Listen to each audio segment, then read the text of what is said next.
Hello, and apologies for being late. It's been a fun day. It's been a fun day. We've had BT here all day. It's always fun when you have telephone engineers around all day. It does make everything so much easier. Let's see. Starters. Let's put you on. Work, and let's move that a bit to that side. And there we go. Hello, everyone. How are we doing today? Let's see who we've got online. Hello, Carl Harmon. Hi, John Shea. Just having a coffee. I'm slightly jealous. I'm going to be getting my own brew in a second. This one is the intro. The intro today hasn't gone up because it was supposed to go up, but we've had the internet disconnecting and reconnecting and disconnecting and reconnecting because we've been going through the process of changing from copper to broadband to fiber optic, and it's been honestly, it's been a nightmare. So I have all introductions ready to go. They just haven't gone up. They're going to be sort of put up probably tomorrow, actually, at this rate. Maybe tonight, but probably tomorrow. Because every time I tried to upgrade them, upload them last night, it went wrong and they corrupted during YouTube. And today I haven't had internet access to do so. So it's been fun. And I've, of course, also been having to look after the engineers because I am the one who's not... Well, I'm living with two shielded people, so I'm the one who's not shielded. So I'm the one who goes and deals with these people. So I've been having fun today. Telephone engineers. Right, so World War I in the Far East. There will be... I might actually, instead of uploading the introductions, I might save them and do a long patrol and record a long patrol of it tomorrow, because it is something which does deserve that kind of depth and continuity, because I have got this, which is... My PowerPoint alone is 30 slides long. Because there is so much that happens, and I was going, hang on, this is forgotten, this is forgotten, this is forgotten, this is forgotten. So... it will be explained. Anyway, hello Strub. Hello Jim Heaton, Martin Dark. Hello. Hello Carmen Gasberg. Hello William Cox, Albert Zaski, Ian Carr. How are we all doing? Hello Felix B. Greetings from the slightly less snowy Alps. What's happening? Global warming catching up with you? Carmen Gasberg. SMS Kaiserin Elizabeth laid down 1980, commission 1882, scuttled at Tsingtao, 3rd of November 1914, along with so many other things. It's quite cool. Hello, Dunrick Ironhammer. Hello, Strub. Hello, Blue Shirt Buddha. Hello, Aviator Enterprise. Hello, DGV40. Hello, Jay Illingworth. Hello, Gordon Collins. Princes are inheritably evil. Yes, I would agree with that. I have been looking after... My one is usually pretty nice. It usually doesn't care which port it works from, but for some reason... So I decided it would only work from the port which would have the camera in normally. And I was printing off my notes for the live, because when I'm recording the videos, I can have the PowerPoint notes on one side and I can have the video recording on the other of the screen, and just split the screen down the middle, and it's fine. If I try to do it during the live, then I won't be able to see the chat. So I have to print them off and make sure I have them. So I have my notes. And it's actually parts 1 of 3, 4 at the moment. But I haven't changed the front slide for some reason. Brock Payne, can't really stay, unfortunately, but I say hello. Well, thank you for coming to say hello. You literally just came to say hello. Hello, Electroblitz. Hello, Osprey28. Hello, Concentranos in this. Hello, RF4. I was in a trial. I will trade your BT engineers. Okay, I will accept that that will be worse. Hello, Gilshake. Hello, John South. Already started by Brew. I love the offer to sing now the UK troops in kimonos. It is quite fun. And you have to remember, the British troops and other forces had to actually adopt Japanese uniforms while they're out there, so they wouldn't get shot by the Japanese, because the Japanese were looking at them going, your Western dress is very similar to the Germans, and if we see you at night, we're just going to shoot first. Ask questions later, and the British went, that's fine. Do you have some spare uniforms? Yep. Hello, Ethan Hund. Haven't seen you in a while. Hello, Buckamere. Thank you for coming back again. Hello, Daniel Freeman. Hello. Hello, I've spent a day doing new job admin. Soul-destroyingly dull. Thank goodness it is.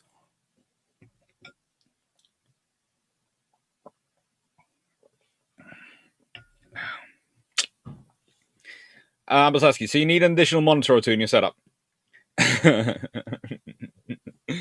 Love the video you did with Drac on the Battle of Narvik. Top-notch stuff.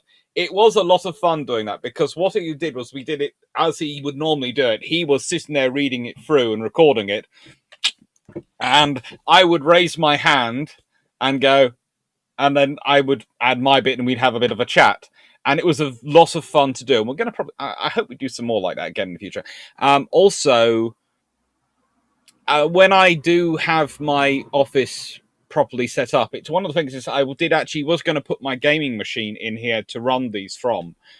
But I actually found when I tried to put my gaming machine in here and do my university work, etc., on this, there wasn't enough space in this room physically to take the gaming machine, the monitor for that, possibly a second monitor, which I'd like to do for this, quite obviously, and also have the laptop and have all the other things that are in this room, because this is my library / bedroom / office. And it's actually, you always have to remember, it's condensed 2 work offices and a lot of stuff from around the house into one space, because with me being the one who goes in and out and takes the dog for a walk and those things, I try and keep myself as separate as I can from my mum and sister as well. It's a sort of extra level of protection. So, thank you to everyone who watches my YouTube channel. You've kept me sane in this lockdown, because otherwise I would have been a person who's used to talking to large numbers of people trapped in eight walls for the last few months. It's really, you lot have been amazing. Thank you. So, it's war in the Far East, and yeah, I have tried to sort of group things together. Torpedo, I thought you said BT was here, which would be a signals problem. Oh, and hello, Doug. No, I don't think BT's here. I hope BT's not here.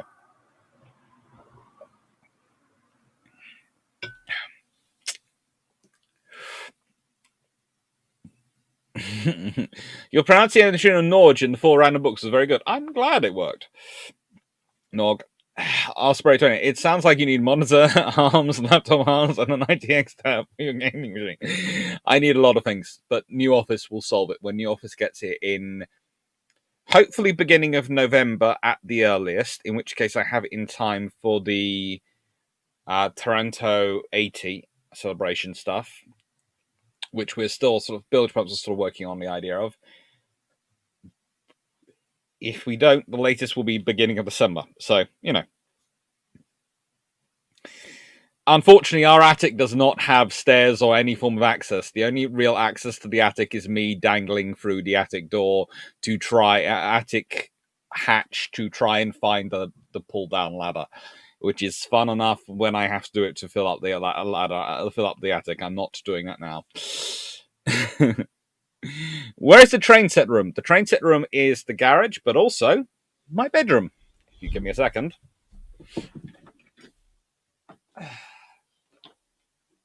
There you go. There's the train set.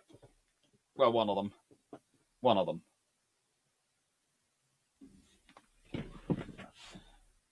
You know, I like to have, as you can see, everything's pretty much blocked off. So, all right, I'm going to start off with, do you have a public Amazon wish list? No, I don't, but I probably should get one. I do have a public Amazon recommended list of books and things.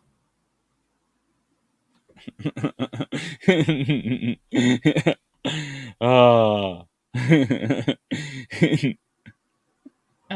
We like that idea. John South, Taranto 80 idea. Nick a few string bags and do a repeat visit. So, let's start off with the most important foundation, and I know disappeared, of the whole war in the Far East. The Anglo-Japanese Alliance.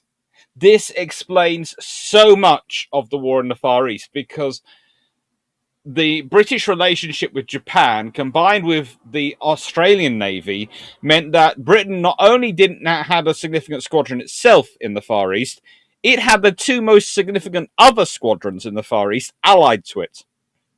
This is von Spey's big problem. So here's the thing. The high contracting parties have mutually recognized the independence of China and Korea, declare themselves to be entirely uninfluenced by any aggressive tendencies in either country. Having in view, however, the special interests of which those of Great Britain relate principally to China, while Japan, in addition to the interests which he possesses in China, is interested in a peculiar degree politically as well, commercially and industry in Korea, the higher contracting parties recognise that it will be admissible for either of them to take such measures as may be indispensable in order to safeguard those interests, if threatened either by the aggressive action of any other nation power or by disturbing arising in China or Korea, necessitating the intervention of either the high contracting parties for the protection of lives and property of its subjects. In other words, this is Britain signing away China to Japan, quite happily.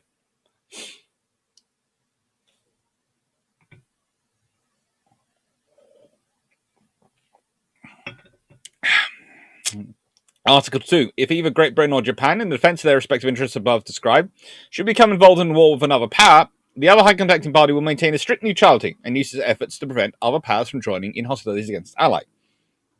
If in the above event of any other power or powers should join in hostilities against the ally, the other high contracting party will come to the assistance and will conduct war in common and make peace by mutual agreement with it. So this is the rub.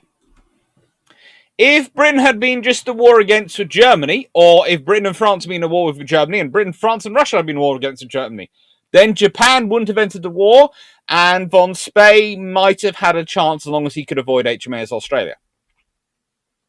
However, because the Austro-Hungarian Empire was on the side of Germany, and both went to war, that's two powers. I'm at war with two powers. Japan could go, yippee! We get German territories! We're coming to war! And the poor Germans were going, so having an ally makes sense for waging war, but yeah, for poor von Spey in the Far East, it's a case of, why? Why worth it?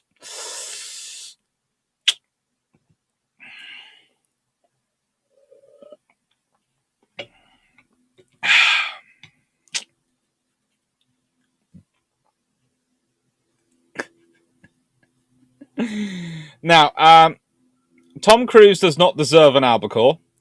Tell himself, I already have a volunteer. I would quite happily fly the string bag, but the fluffy research assistant will be my observer / tail gunner.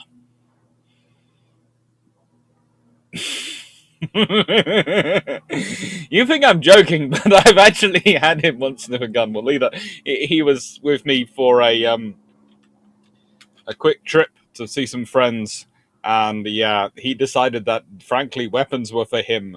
There's a picture somewhere of him curled up next to a rifle going,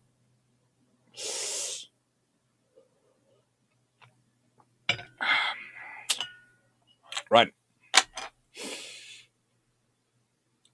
Nictasia, a splendid altruistic treaty to cope with cynical world. It really was. So, when we're talking about the Far East, in war in the Far East, you cannot get past this treaty. This treaty is a foundation. It's also the first treaty the British get involved in. And it's critical not just for the British, but also for the Japanese. Because it starts to organise how they see the world. Before it, Germany was annoying, but so were all the other colonial powers. The moment Japan signs up to Britain as their ally, Germany becomes really annoying. Russia and France are quite annoying, but Germany becomes really annoying because anyone seeking to challenge, you see, Japan's security at this point, because they're still building up and don't feel fully strong yet, is based on Britain being number one.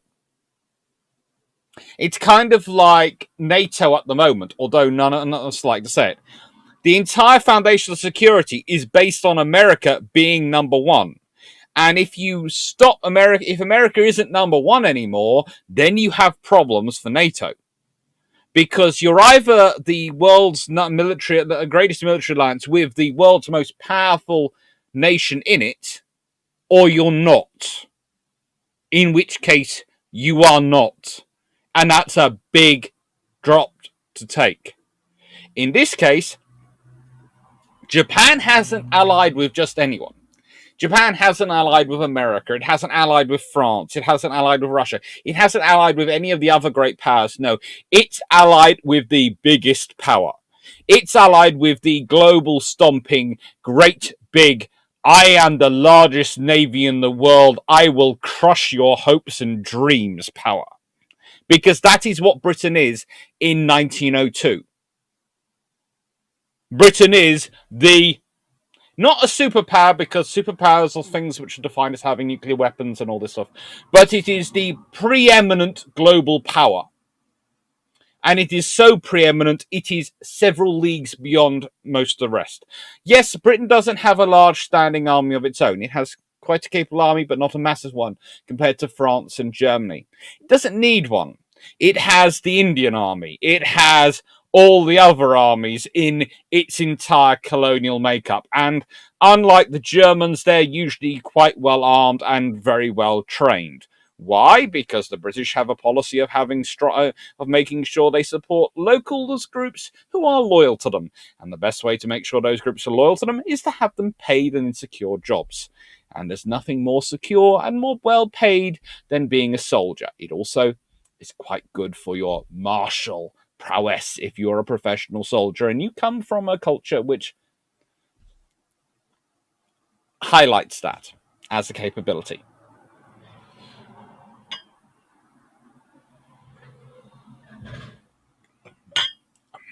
Ian Carr, did the USA have a view on the Anglo-Japanese Alliance at the time, and was the detail of the alliance secret like so many treaties? Nope, it was owned publicly around the world. It was completely open and completely there. They're fine with that. It doesn't matter. This is 1902. This is a different world. This is not 1920. This is not 1942. This is 1902. It's a very different world. Danny Freeman, Fluffy research assistant of Viking tail gunner. I guess he is a hunting dog or shooting type breed. Yes, and also you have to remember poodles are the original wolves in sheep's clothing. William Cox, the fairy swordfish was the last of 2 unicorns one could wing walk on. Pilots, take the yoke. Will you bomb me out? I wish to stretch my legs a bit. Yeah, tempting.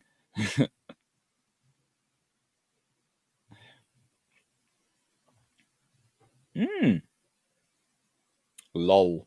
Lots of lols coming on. So, the Anglo-Japanese Alliance is pretty darn cool. And it's quite important. Not just in this sense, because what it means for Britain is it guarantees Far East security. It doesn't matter if America gets powerful, because America is also a thing at this stage, a potential problem at this point. It doesn't matter if France goes off the deep end in the Far East. Britain has Australia. Britain has Japan. And there is no surprise about the various agreements which are made with Australia and the various agreements which are made with Japan. How they're approached. Australia's given a tremendous amount of latitude and freedom and support. Why? Because having a strong allied Australia as part of the Commonwealth, as part of the Empire, was very, very useful strategically.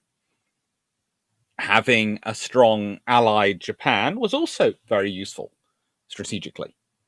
Because the Far East is the other side of the world from Britain, from its industrial hubs, just the same issues as we talked about in the interwar period, just the same issues are facing the British then, and the Germans have a significant force. And that can cause problems for Britain. Yes, it's not the greatest force in the world, but it can cause problems. So, why does it make sense for the Japanese, this alliance? Well, the alliance makes sense for the Japanese because it gives them security. It means that they only have to worry about taking on one opponent at any one time, because if the moment any other one opponent gets involved, then they have to deal with Britain. And so that means that anyone else's ally is less likely to come in because, let's be honest, if you're Russia, you're one of your greatest allies is France. Why does France not get involved in the Russo-Japanese War? Well, because the British are sitting across going, do you really want to play? It's a very simple system. And actually, if you consider it, it's quite a clever alliance as well, because it means if either of you go offensive, you don't have to join in. But if either you're attacked, well, anyone can one-on-one, that's up to you. That's just a grudge match, and you can deal that yourself. But anyone gangs up on you, you've got a pal. So it also sort of fosters a bit of self-dependence. What goes on with pre-World War Japan? Well, one of the most interesting people to be there is William Packham, later admiral in 1905, a captain and senior RN observer at the Battle of Tsushima. And of course, the Battle of Tsushima and the Siege of Port Arthur are great things for Japan. British observers go on, though, and the Siege of Port Arthur is considered particularly vicious, particularly nasty. It is a very aggressive, very dastardly fight. Please note, though, the treaty is renewed in 1905. Russo-Japanese wartime. And it's renewed in 1911. So the treaty keeps getting renewed. They do they are. And what are they adding to the treaties? What are they renewing by these treaties?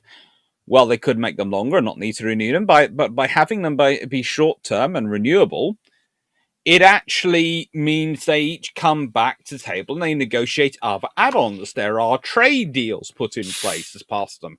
There are all sorts of missions and exchanges of technology, of training. However, there is also a problem at this point. The armed forces are taking up increasingly large amounts of money, even prior to World War I and after the Battle of the Russo-Japanese War.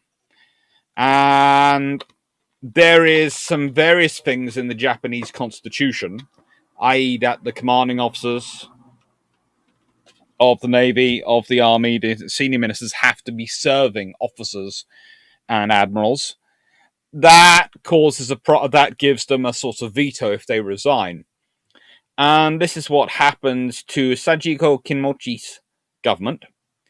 Sanjiro Kimochi is a very, very skilled diplomat, a very good leader for Japan. And he's basically trying to restore some sort of fiscal semblance of sensibility to the Japanese government spending. Good God. He's doing it prior to World War I. Thank goodness unfortunately, he does, for him, live long enough to see what happens to the economy and government spending post-World War I, but he does try rather well. And, well, he gets brought down by General Uchiha Yusaku's sort of plot. Basically, the general resigns, and that brings him down. But no, there have been the Russo-Japanese War, the Siege of Port Arthur, all these things have given Japan increasing military capabilities. And Britain is treating them as a very good ally. In fact, here's a dirty little secret for you all. Prior to World War I, Britain preferred Japan to France as an ally. Yeah. Prior to World War I, it was Japan which was number one, not France as our preferred ally. Why? We trusted Japan more. We knew the reasons why Japan wanted an alliance with us. They wanted an alliance with us because we gave them protection.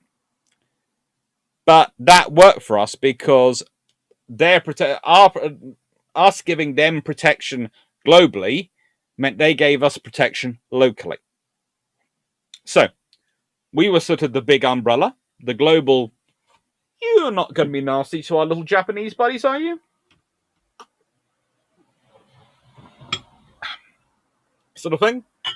I.e., no more American fleets turning up and dictating stuff to Japan, because even though that would strictly be a one-on-one, strictly speaking,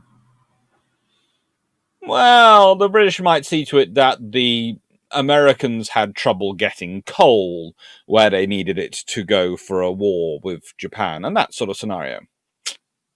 Right.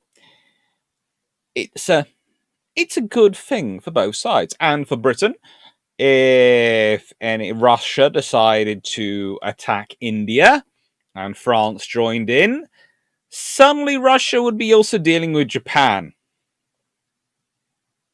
which is something which the British have to think about. Now, I am now being reminded in the chat to point out that if you want to subscribe, there is a button down there, and there's a little bell next to it. And if you press that bell, you get a notification when I ever do these videos. And you'll see if there's a long patrol comes out of this, or a set of introduction videos. I'm thinking probably I'm going to change it to a long patrol, considering the introduction videos have kept going wrong or when they've been uploaded. They have kept turning into all sorts of weird things last night when I tried it. Yeah, Nictator, at a time and today, they agreed British Japanese are similar in many ways. Manga and technicals aside, Inca, was Japan a split between an army and IJN at the time of alliance, as in 1930s? Yes. Mainly because, especially after the Battle of Tsushima, and despite the success of the siege of Port Arthur and various other things, the Navy had got a lot of attention. The Navy had won this glorious battle. They had done this quick, swift, massive thing. And they were critical of the siege of Port Arthur as well. So the army doesn't really get the same oomph out of the Russo-Japanese War as the Navy does. And the Navy is very, very pro the alliance. The army was slightly more pro an alliance with Germany, but they understand why they're allying with Britain, so they're happy to support it. And to an extent, they're quite happy to be part of an alliance with Britain.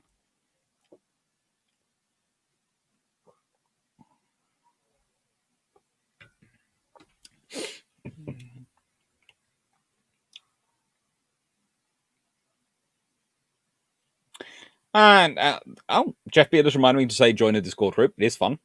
Ian Carr, Japan also gains in RN expertise in modern technology with significant shipbuilding and contracted British yards, yes. And the British government do help them get good designs. They get basically the directorate of naval construction helps them out, making sure they get as good a designs as they possibly can. They get what I call the South American Special Service, because let's be honest, the service which is given to Brazil and Chile when they're ordering ships versus the service which Argentina gets is very different. And God to join us, I recall the British sent fleets to Japan post-Perry and wreaking havoc within memory of this treaty. Oh yes, they did. But you see, when Japan is looking at it, if you ally with America, who are competing with you and have started that, but couldn't stop the British if the British wanted to do it again, or if you ally with Britain, who could stop the Americans doing it again, which is better? It's realpolitik. If in doubt, go with the biggest, baddest dog around. Martin Duck, the IJN escorted Allied merchant ships in the Medieval War. Yes, we'll be getting to all that, but in World War I, they are incredibly useful and helpful. The IJN get up to a lot in World War I, and one of the surprising things is during World War I, they developed one of the finest anti-submarine warfare services in the world. And then by World War II, it's... Jeff, how did refitting captured Russian ships affect Japan? They weren't really that good. Oh, I see. The next Baltic fleet would not get out of European waters with or without the capture. Kamchatka.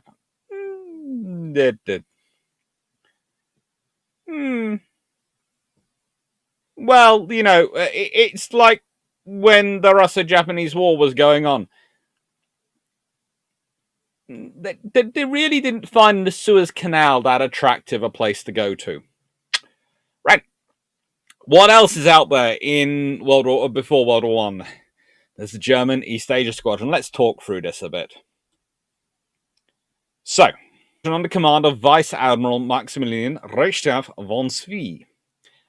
It was comprised of, and I have spelled that off wrong, I do apologize, 2 Scharnhorst-class armored cruisers, a Dresden-class light cruiser, a Bremen-class protected cruiser, a Königsberg-class protected cruiser, and 2 older Bussard-class unprotected cruisers, SMS Gear and SMS Cormoran, torpedo boats SMS S-90 and SMS Taku, and a wide variety of Yangtze gunboats. And actually, the only decent picture I can find of that squadron together is when they're in Chile trying to, before, well, the battles, which both are a great victory from them, and then there's the Battle of Coronel, but, you know, this is before the Battle of Coronel, or definitely before the Battle of the Falklands.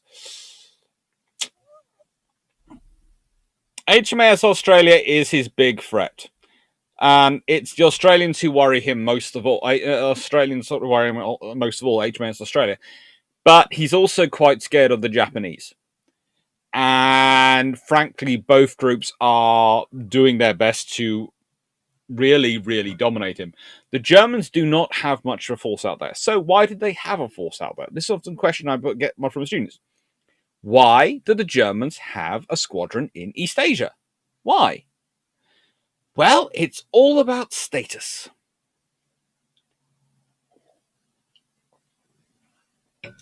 So, Germany, prior to World War I, is dreaming about being a world power. They're a European power. They have a large military. Their army can go pretty much anywhere in Europe and will win, because there isn't much that can take it on, because let's be honest, the officer corps of most of the rest of Europe are frankly absurd. But being able to be a big thing in Europe is nothing, as the Germans have found in various incidents, as we were talking about when we were talking about Victorian diplomacy. If you haven't got a permanent presence there, you don't matter. So after the Boxer Rebellion, where Kaiser Wilhelm had created the rank of World Marshal and all sorts of things to deploy masses of German soldiers to China and all this, China was seen as the perfect place for Germany to have status and presence. And they were getting all sorts of places in the world, they had empire, they had colonies in Southeast Asia, Samoa, Papua New Guinea, all these things. They had all these things. The German East Asia Squadron? It's there. It is their presence. It is them going, we're here. The trouble is the German Navy doesn't have the budget for it, really. The German Navy has enough budget to build the High Seas Fleet, and even that can't compete with Britain. Britain isn't really even flexing in the years it builds 8 battleships in a year.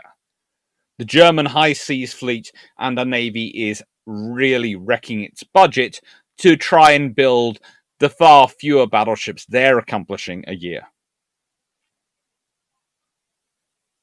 So, they are, for status reasons, maintaining a squadron out there, but it is a squadron which is effectively armored cruiser, light cruiser, protected cruiser. It's not really a high-end force. And it's in a space where the British have HMAS Australia, the flagship of the Royal Australian Navy. Okay. And they have the Japanese Navy with all their ships going, hello! Yes, do you remember us? We're always looking for a second Tsushima. We'd really love to say hello. Would you like to come nice and close to Japan? Or maybe we should come to you. We're quite happy to come to you. Do you want us to come to you? We're really quite happy to come to you. So, Von Spey is really, how do I put it? They have deployed some of the smartest officers and the best crews and best trained crews in the German Navy to the other side of the world where they are of no use to the major German actions and the major German operations because they can't be used for them and they can't get home for status.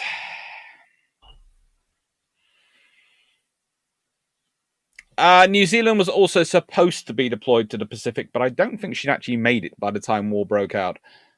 She might have done, but I know she makes it out there for her Maori blessing, etc. But that's to bring a troop convoy back to Europe.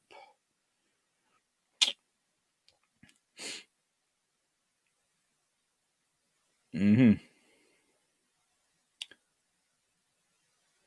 Busha, do you see torpedo boats? There's a lot of torpedo boats going on here. Inca, did RNIJN share learning on naval aircraft as they are both early to build their carriers? Yes, in fact, the Royal Navy and IJN are working hand in hand on it. And if the British actually technological mission under Wing Commander Cave Brown Cave is critical to the early foundations of the Japanese naval aviation. Not that they didn't have their own ideas. They did have their own ideas and they were very good, but that's where some of their differences come from. But they get some very good British ideas and British technology as well. William Cox, an off-topic question. In tangential from your IJ and ISW comment, how effective were Japanese sonar equipment circa World War II vis-a-vis the other major naval combatants? Not that good. They really... Politics in Japan was dominated by general, elder statesmen, which kept violent nationalism in check, including the army. By 1930s, most of these great men had died leading problems. Yes, in fact, and I'm just going to go back there so I can pronounce the name right. Sanji Komanchi is one of the last of the generals. And yeah, when he dies, you have problems.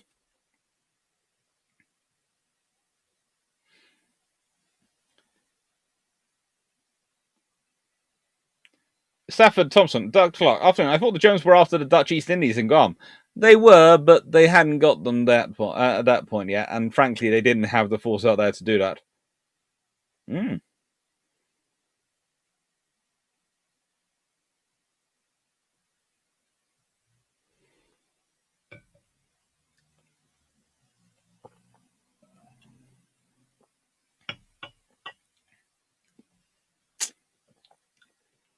Camden Seafront, they were thinking of sending the Mulk out to replace Scharnhorst. That would have been just nice. Anything they sent out to them, ultimately, if they had... The Mulk was considering to be sent out there to try and counterbalance Australia, in which case the British would have probably sent out another battle cruiser, quite happily, to maintain a 2-to-1 superiority, and you'd still have the Japanese ships. Okay? So this is the thing. You have the entire Japanese Navy, which is no small thing in 1914, plus the British China Station and the Indian Ocean forces, the East Indies, and you have Australia, and you have the New Zealand division as well, the Navy. You are not, at no point is Germany going to achieve parity of force. Anything they send out there is either going to die horribly out there or die horribly trying to get home. Abalatsky, was the multiple flight decks idea on Kanganakaki inspired then by Furious and Glorious Rebuild? It was inspired by the same thought process. So it's not inspired by the building, it's inspired by the same thinking, because the thinking is shared between the two, because they're both approaching, they have a very similar mindset at point, and they're both approaching the same problems. Vice Admiral Nelson, the Emperor's brother Heinrich visited Kiatsushao quite often, and you'll not mess around with a guy that can ruin a career with a simple telegram. I can't even imagine the Germans and Dutch engineers. That would have been crazy. They would tried all sorts of fun things. Thompson, that's o'clock. Okay, so was one of those would be nice. So was one of those. Thank you for the clarification. My 10-minute lunch is almost up. Looking forward to catching up this evening. Take care and best wishes. Take care. they would love the Dutch East Indies, and Guam, they'd have loved them, but they do not have the troops. Here's the thing: when we get into the actual World War One, at one point they will be beaten up by a New Zealand regiment, who had only recently been raised, but then, according to the German report, their natural ingrained fighting abilities was what shone through. According to New Zealanders themselves in their own report, it was the fact that they outnumbered the Germans about 25-1. And that was Germans plus native troops. They outnumbered 25-1. Donna Fritz, why investing overseas? At best, they live if at best they live, and 9 times out of 10 they are dead. It's presence. It's about peacetime presence. But it's one of those things. For Britain, it makes sense to have a Far East formation and a presence because of the empire commitments. The German Empire over there is smaller, relatively speaking, than the Dutch, and yet they have a huge navy out there. And it's not the it's one of those scenarios because they're sending out a lot of their best officers, and they just can't use them properly. I have no idea. Sometimes I have no idea. Right, so I keep talking about them, so let's consider them. The Royal Australian Navy in roughly 1914. An indefatigable class battlecruiser, HMAS Australia. 2 Chatham subclass town class light cruisers, HMAS Melbourne and HMAS Sydney. They'll also be joined by HMAS Brisbane in 1916 and a Birmingham subclass, HMAS Adelaide in 1922. A Challenger class second class protected cruiser, HMAS Encounter. 2 Pelorus class third class protected cruisers, HMAS Psyche and Paramus. And 3 River class torpedo boat destroyers, HMAS Parramatta, HMAS Yarra, HMS Warango, and to be joined by Hun, Swan, and Torrens in 1915 and 16. And this is the British Empire in 1914. Please note there are parts which aren't read yet. Those parts come shortly, thanks to the Germans.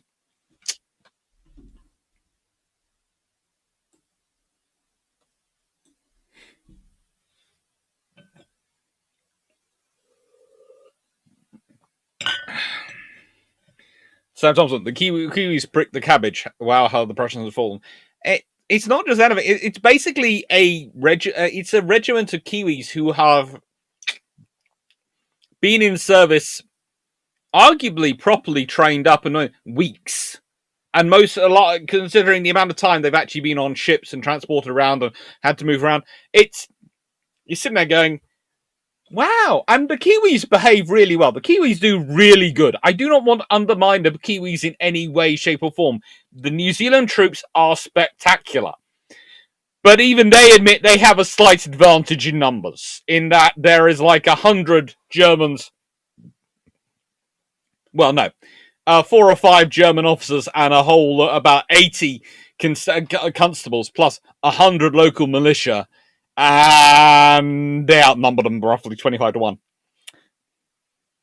And going, hello, would you like to fight us? No.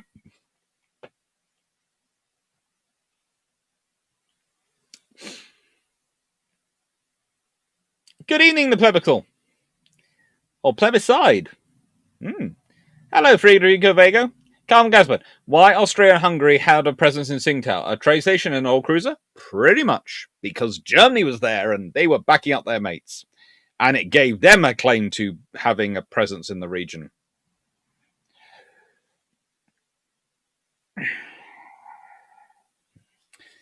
This is why I have a prediction that the Royal Navy will be deploying a Type 31 Type 31 frigate, will be forward deployed and forward based at Singapore.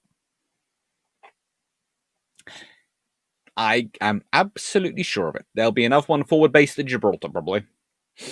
And if we're sensible, we'll have one forward based at the Falkland Islands.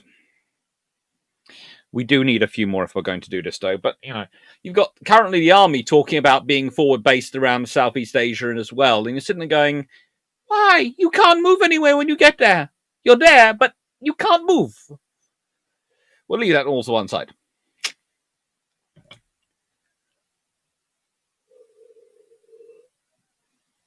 Planned for a second round against France, not so much against Britain. Messed it up in 1914, of course. But if you like to take on France in a China squadron, spearhead some forces.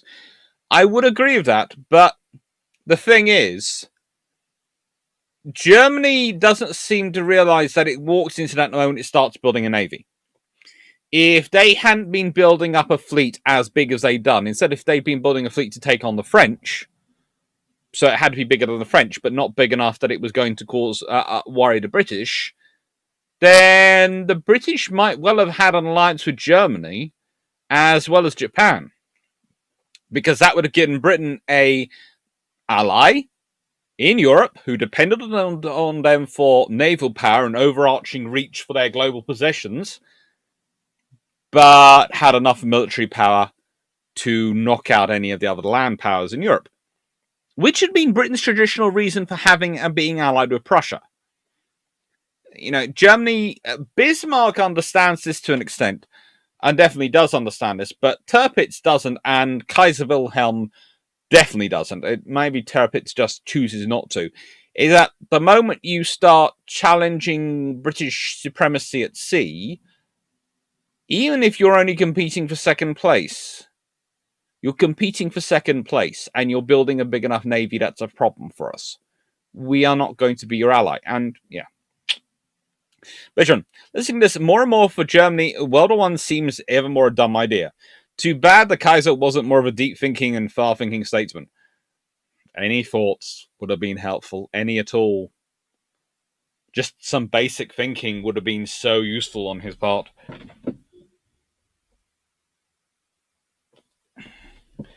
That's better. Anything would have made it better. Honestly, some just general attention to detail would have been helpful.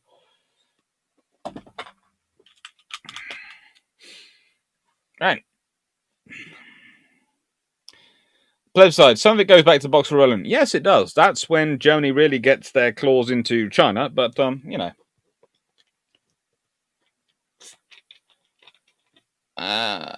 Fritz, did the German sailors in Asia know and understand the situation they were being put in, and how was morale? They did, and morale was as good as can be expected. They were honourable and were going to do their duty. And certainly after the Battle of Coronel, they felt really quite good and successful. But they also did understand what was probably likely coming the other way.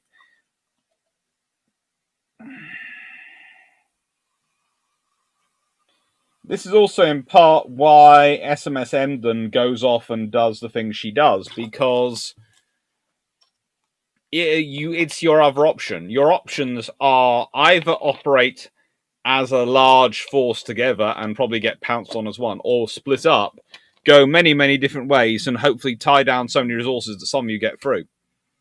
Alzaski, was a Gurkha brigade maybe available at the time in the facility? They were all off in India. They might have been called on if they'd been needed to, but they weren't really needed to.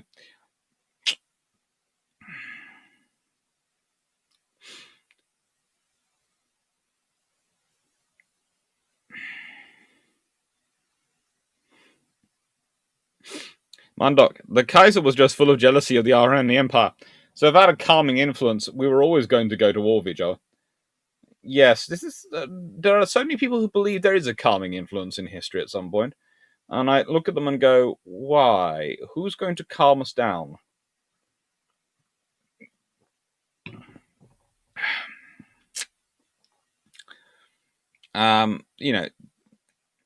We all would love there to be a calming influence, there to be someone who could go, peace, or have we thought? But honestly, the only time you have only time you would get a calming influence is if, as I've said before, you need to have a power large enough to knock the other powers' heads together. And even then, that might not work. Balkans, anyone? Anyway. So, Always the where else to find me. As you can see, this is straight out of my straight out of the folders. I haven't divided it up properly. It's haven't turned it really from being into a long one yet, but I might well do it, as it's still in its sort of introduction format. So, Battle of Penang, and let's start off with the SMS Emden, a Dresden class light cruiser. Now, this class consists of 2 ships, Emden and Dresden. Yes, you are right, they do have side-by-side guns. All around. They are armed with 10 4.1-inch 40 caliber guns. So they have a broadside of 5.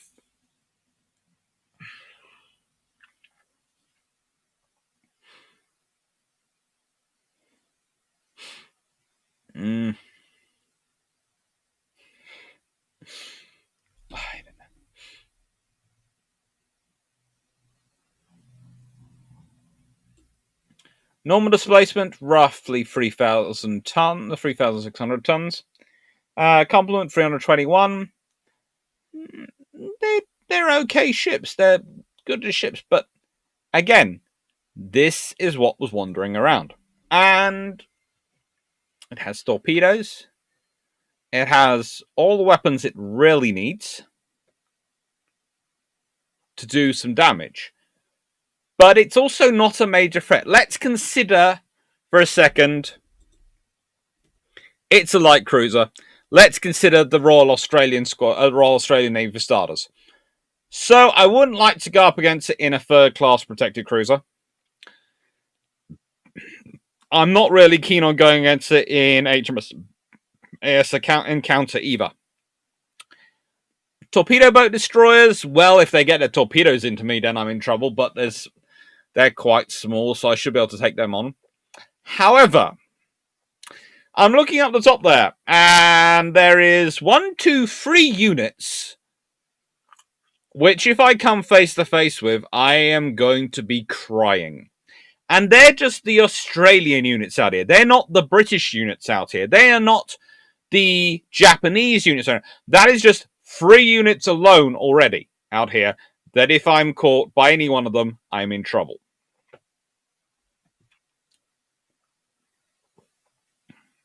Evening, Roland.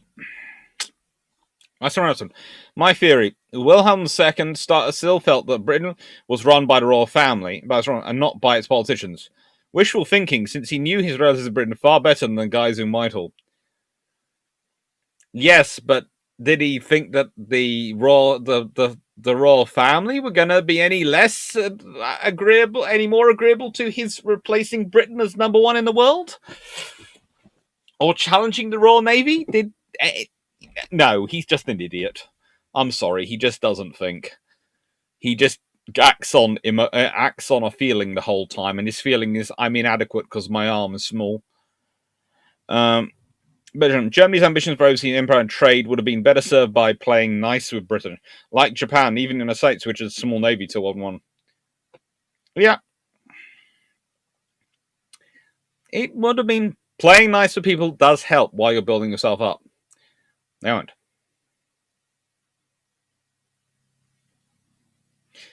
US replaced UK as dominant power without war, in fact, by cooperation. Pretty much, there's arguable that the Chinese are trying the same with the whole banking route, but we'll leave that to one side. Anyway, Emden class, HMS Emden does look like a nice Imperial cruiser. She is a very nice little ship, and she does well. Now, this is where I need to get my notes out, because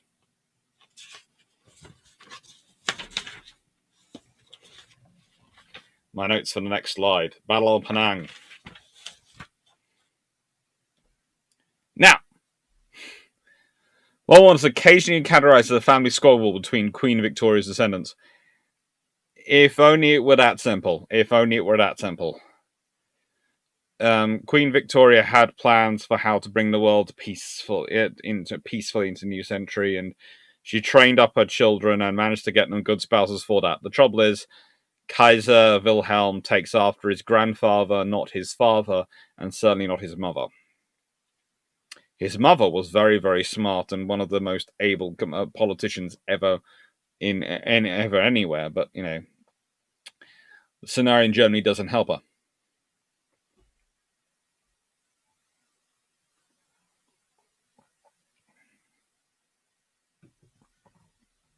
Kaiser was blinded by British mistakes in the Boer War and by our performance in it. Ignored the fact the UK had learned lessons and adopted them. Martin Dock. Yes, he also had forgotten one big thing. The Boer War had been an army-led war, and the army had had a lot of trouble with it. Any war against Britain that was a global war would involve a lot of naval power. And the Navy, for its issues, and it did have issues, was not in any way so riven with issues as in terms of its officer corps as the army, because whilst it had the splits caused by Fisher and various other things, it did still have people like Fisher. It didn't have as much of a stratified class system as the army by any stretch of the imagination. Now, 28th of October 1914, the SMS Emden appears off the Georgetown roads outside Penang. And Muller has designed his ship, has made his ship sort of this one. He's added in a fake funnel to make it look like a British town-class cruiser, i.e. very similar to what Sydney and Melbourne looked like. Now, one of the things I will say is if you go to Wikipedia, there is a very good account provided by an American reporter, which you can listen to. I was considering trying to factor it into a YouTube video, but again, one of the versions I put in, which had it in, it didn't like it and said it wasn't supposed to be used and was causing me all sorts of trouble, so I'm not going to do that again. So, once they get into the harbour, they hoist a German naval ensign, and then launches a torpedo and starts firing at the Russian protected cruiser Zemchug. Now, Zemchug has a problem. Its captain is ashore, and so is the officer who has the keys to the ammunition stores, apparently, although that may not be true. And its first officer who's in charge is not that great. Now, there's a dispute as to whether the captain was visiting his wife or his mistress ashore. After this is all over, both he and the first officer are ordered to be shot and all sorts of things. Actually, they get... Basically, the Tsar intervenes and goes, no, reduce them to ordinary seamen. And they get decorated for their service as ordinary seamen. They are very good sailors. They're just completely caught by surprise. Mainly because to get into Penang Harbour, the Emden has had to go by not one, but two French vessels, two French warships. The Zemchug tries to return fire, but is woefully inaccurate. Von Muller launches a second torpedo at it, and wanders around the harbour, basically shooting everything he can. This second torpedo manages to blow up the Zemchug by hitting its forward magazine. This explosion sinks the Russian warship. Now, Zemchug, I'll be getting into, but both her and her sister had casualties among Zemchug's crew of 250, amounted to 88 dead and 121 wounded. Most of those who aren't dead or wounded are ashore. And the old French cruiser, the Iberville, and a French destroyer, the Fronde, opened fire on Emden during this and keep missing. In fact, their fire is so inaccurate that von Muller doesn't really notice them. Who's the captain of Emden. they managed to leave the harbour, and while they're exiting the harbour, and they get intercepted by the French destroyer, the Mousquet, and returning from patrol, and that ship also itself gets sunk. So they managed to do a huge amount of damage, but there are no British ships in harbour, and it reveals their position again. So they do well, but not that well.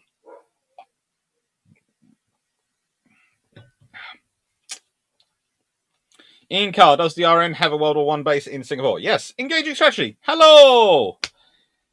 Donald Fritz, is dressing your ship like another frown upon in the same light as dressing your Panther tanks as a TD, or is it more an okay practice? It's something which the Germans often get up to. The British occasionally do. It's all part of the fun and games of war. There are 2 Tribal-class destroyers which are sunk in World War II, which at that point were taking part in a raid on Italian North Africa and had been dressed up to look like Italian destroyers. Constantinople, there was a coaling station, but as far as the base, it was not impressive. There was immunity in British ships, and there was a deal of difficulty putting them down. There were issues in Singapore, but it was still a base in terms of facility. Come on, Doctor. They do well for being one ship out of on the big ocean line. Oh, they do. You have to say they do well for that. This is the Zemchuk, an Izumrud class of protected cruiser.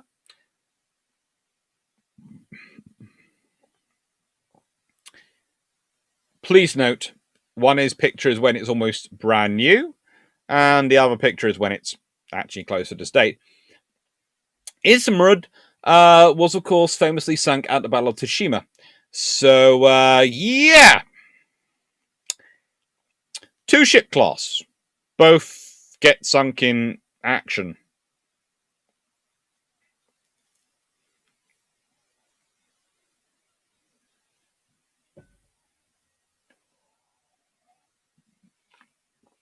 Carl Harmon, what's the hunt for the Emden, the World War I version of the hunt for Bismarck?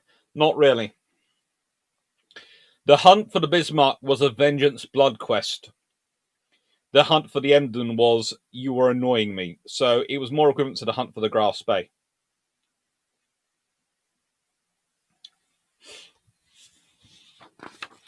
Much more equivalent to that. And, well, you see, the Zemchug getting sunk is really, really quite annoying, because honestly, a protected cruiser at that close range should have been able to offer some kind of resistance. Should have been, in theory. This thing, though, the Abacus class, the Musket, is cute. Le Musket, and there's also another one of our sisters from a different angle, because I could only find one picture of Musket. It's a cute picture. They're a cute little ship. They're torpedo boat destroyers. You can see the hull form, everything designed for speed. They are lovely looking little ships, but you can also see why it was completely wiped out by this thing. Because honestly, it doesn't have much chance in a fight with this, because it's quite so different. So when we talk about torpedo boat destroyers in World War I, we're not talking about something equivalent to a World War II destroyer in any way, shape, or form. We're talking about something equivalent to a steam gunboat, I suppose, in size and shape. You know what we're talking about now? And I wouldn't want to be in a steam gunboat, but in a gun duel versus a cruiser.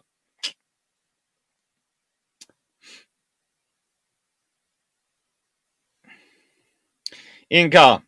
Refer to HMS Camden, the town-class destroyer with German flags sunk during Sentinel's air raid, World War II. Yes, there is a tradition of dressing up to look like your enemy in terms of ships. And there is, of course, a great movie about it. Let's see, what's it called? Master and Commander, I seem to remember.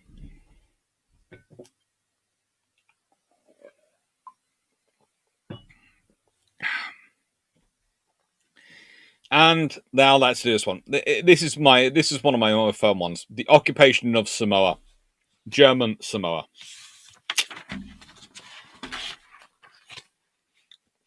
Oh, right. So, by the way, that picture is the New Zealand troops. As you can see, they do look. You see, the thing is, they do look quite relaxed in this picture. They don't feel like they're going to get much of a problem here. Engaging strategy. I suppose the dispatch of Sturdy's battlecruiser squadron to deal with Graf Spey's armored cruisers be well one's equivalent of the Bismarck hunt.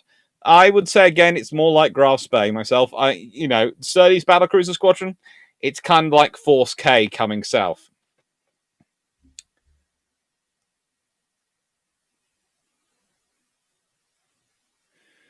Carl Hammond, how is it, I believe, anyway, illegal to have a tank dress up as your enemy, but not a ship?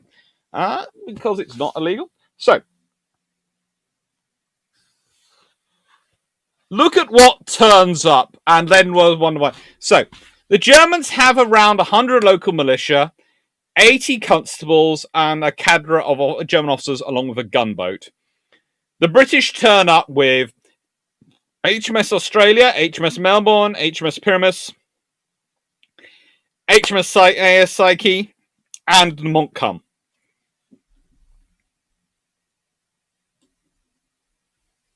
Seriously, they turn up with pretty much the heavy arm of the Royal Australian Navy. They turn up with a whole load of New Zealanders who are going, yeah, we might not be soldiers, we might not be soldiers that long, but we got guns. Most of us are farmers. We know how to use them. It's not a fun time for the Germans. It's not a fun time for the Germans, and they literally swarm everywhere. They have Kiwis everywhere, and it's not the fruity kind. It's the big big 6-footish male kind with gun going hello. It's not a nice experience for the Germans. Let's see. The German governor of German Samoa, Dr. Erich Strutz, basically spent his time in the wireless station as they saw the approaching convoy. After a sort of an hour of various ship messages coming up, Schultz indicated that although Germany would not officially surrender the Samoan Islands, there would be no resistance to a landing by the New Zealanders. Upon receiving this news, the troop ships began transferring the New Zealand soldiers into launches and shuttling them to shore. Government buildings, including post office, telegraph exchange, were seized by early evening, and a party dispatched to the wireless station in the hills, which was held several kilometres away of the Telefunken Railroad. By the time New Zealanders arrived, close to midnight, the German operators had sabotaged much of the equipment, rendering it inoperative. Which wasn't really helpful, because this meant it took days for the British to get the information, but also took days for von Spey to get the information.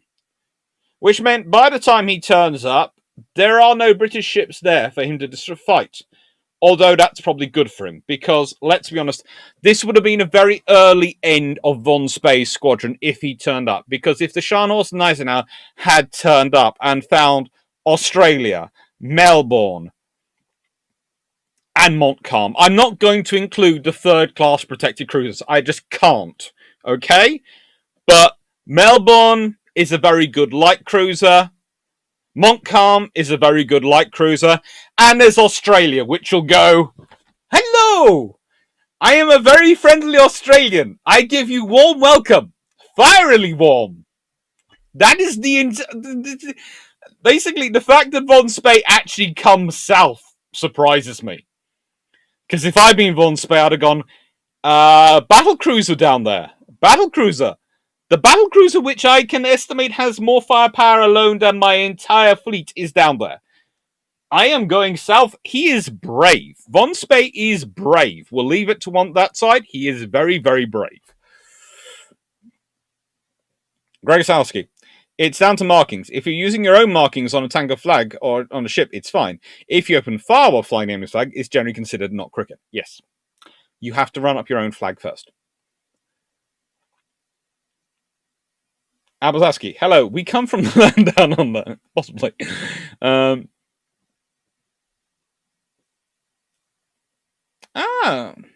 GWT picked.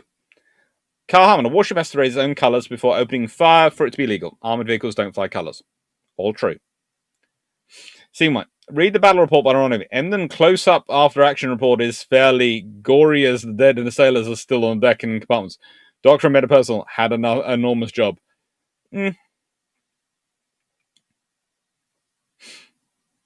Rob Buster, hit the thumbs up button like smacking your end step shot. That's cruel. Any native Maori amongst the NZ troops? They did have a few of them.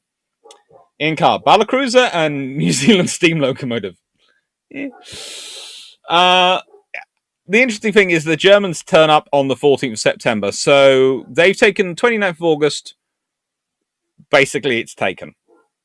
Within 2 are offloaded, they're fine. Jermac.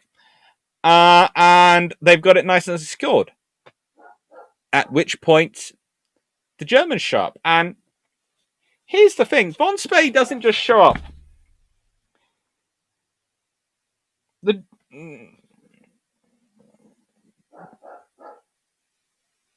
The approach of the German ships was observed by New Zealanders promptly manned their defences with many civilians, fearing exchange of gunfire made for hills, and artillery had been set up on the beach, but there was no exchange of gunfire because the Germans didn't get it within range. Found on Wikipedia, I have to admit this one.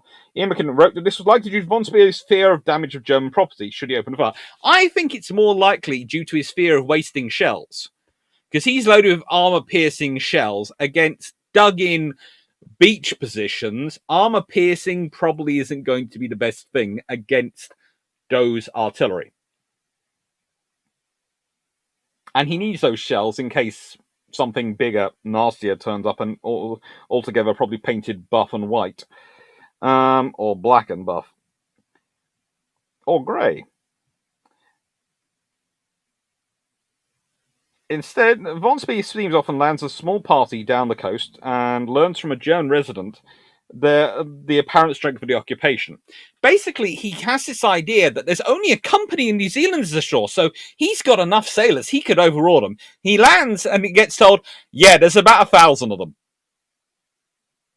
Yeah. They're all waving. They've got dug-in artillery, machine guns, and a whole load of Kiwis. Smiling. Very friendly. But big gun. And they've taken over the railway. And they're trying to turn one of the railway carriages into an armoured train. And so he decides to withdraw.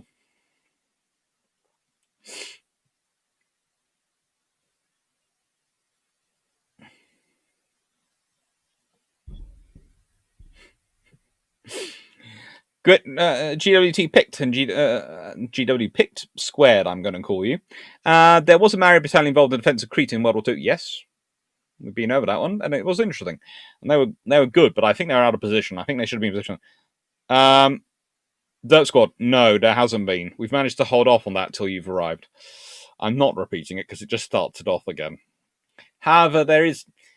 Me and Daniel Freeman have been having a chat, and I might be changing a couple of dates round. There'll be an announcement on the weekend if I am. Lucas Jones, hello. Von Spee thought that he wouldn't return to Germany anyway. Also, the Australian Navy History podcast has some great episode about World War I in Pacific Theatre. They do. It's really fun. That's good. Also, the AP shells will bury themselves several feet in the sand and result in little bloop of sand on the surface. Yes, pretty much. Whereas the artillery that was dug in and was able to fire back would not bury itself in the sand. So he went, Von Spee, officers and crews are familiar with the Royal Navy Far East Fleet. Often played soccer and tennis as German ships were allowed to use RN repair facilities. This true? Yes, because the British had the idea that as long as they didn't have their own facilities and were dependent upon their own, that gave them further control of them. Right. I'll be back in a second. It's second bottle of iron brew already today, and therefore facilities needed. Back in a second.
I'll take you in a bit, Bobby.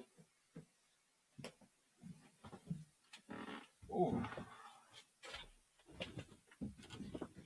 Yeah, pretty much surviving off iron brew today. For some reason, the BT guy kept needing me wandering around with him.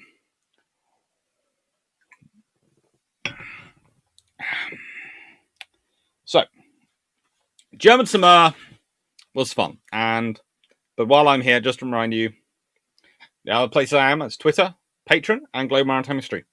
Patreon is where you find all the slides put up, and the reason I put them up on Patreon, or I'm putting them on my sort of blog, which I haven't updated in many years, because I do all the stuff for Global Maritime History and other things. Literally because it's my book money. So the Patreon is my book money, and that's money which gets to the books. And I have to say, I had been planning on having a new book to show you for this one, but it hasn't arrived yet.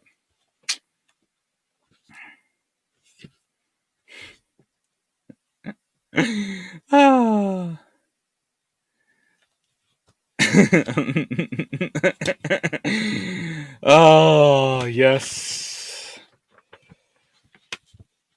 The Blackburn, yes, I know.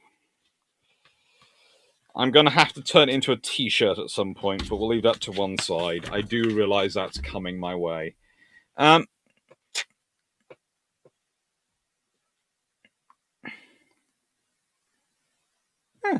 Vision, it's what I do for work these days at a hotel. I wander around with a repairman.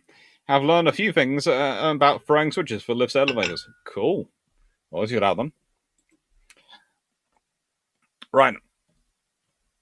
So, this is the occupation of Germany in New Guinea. Now, the naval force, which we've been talking about, they basically go from Samoa, they go to Australia, they pick up the Australian force, and go to say hello to German New Guinea. So, the New Zealanders have taken Samoa. Happily. The Australians will take New Guinea, and the Japanese will take everything else. Because it's the wonder of the Alliance. You know, if the Austro-Hungarians had not joined the Germans in declaring war on France and Britain, then the Japanese couldn't have legally done it.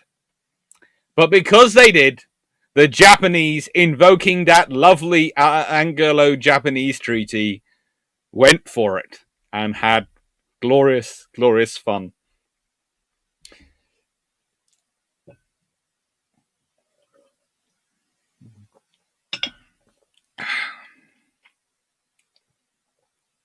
Jennings, will you have it chasing an errant pigeon?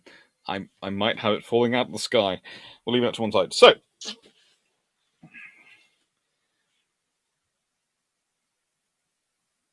now, The Germans called New Guinea Kaiser Wilhelm Land. The defence was led by Captain Karl von Kluetz and Lieutenant Robert Lord Bob von Blumenthal.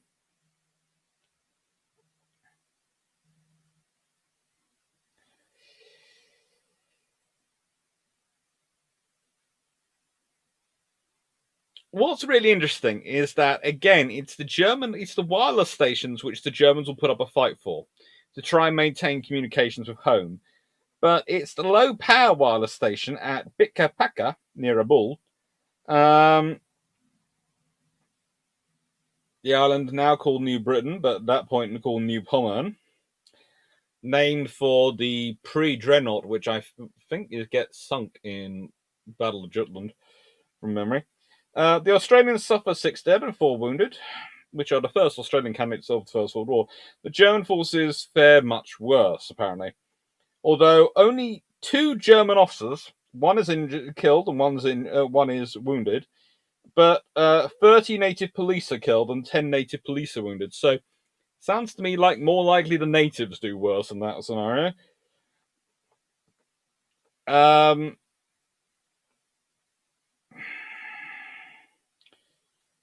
There is Lieutenant Hermann Ditz, a German officer, and who takes 20 native police. Ditz had been on a surveying expedition to map the border with the Australian-held Papua at the outbreak of war and remain outside the militarized areas. Ditz claimed to have penetrated the interior of the German portion, Kaiser Wilhelm Land, in his 1920 book, Wir Haar under Kannibalen, 4 Years Amongst Cannibals. These claims were heavily disputed by various German missionaries, and Detzer recanted most of his claims in 1932.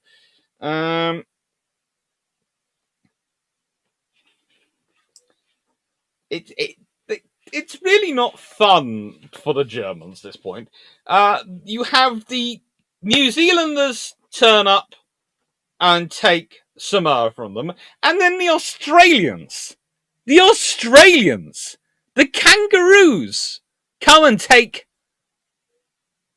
Kaiser Wilhelm's land and just call it Papua New Guinea. They're just terrible.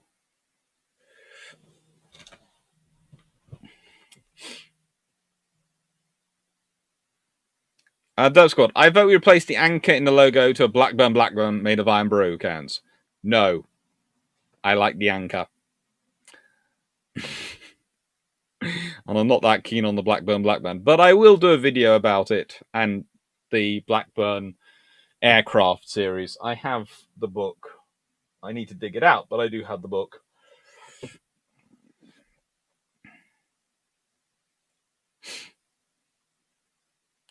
Abalaski, are Americans aware that it was Franz Joseph's fault that they had to deal with all the ex-German possessions during World War II? During World War II? Yeah.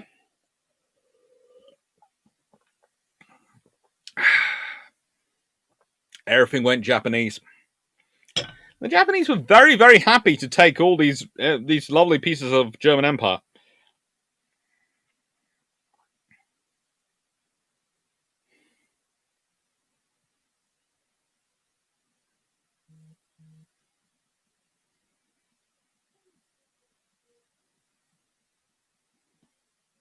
But that's often the way, because the Germans had built up an empire on the other side of the world. And it was more about getting names on places than it was about actually building something strategically contiguous and self-defensible. And this is what happens.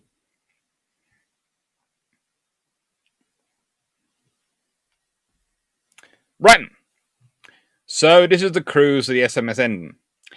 And she has a nasty end. Oh. One of those 3 ships which I pointed out in the Royal Australian Navy, if it came across any of them, it was going down. It has the fun, it goes down.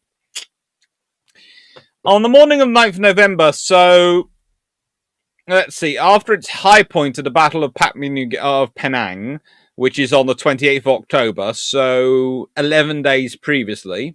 No, hang on. 12 days previously. not quite 2 weeks later,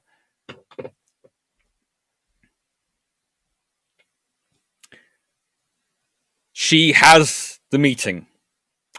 She is in the Cocos Island group and decides to capture Direction Island and the wireless station. Now, unfortunately, again, the Germans, as I said, are obsessed with communications.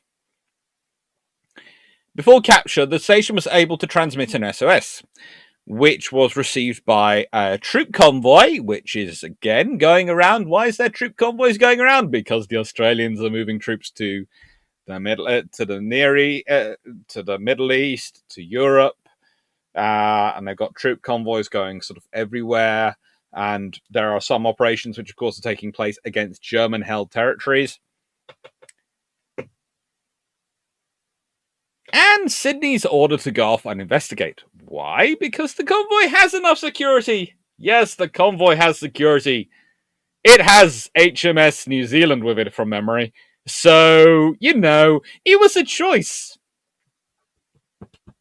Do we send the massively over-the-top powerful thing to go and sink it? Or do we send the still quite over-the-top thing to go and sink it, because it's a light cruiser armed with 4.1-inch guns, and you have 6-inch guns?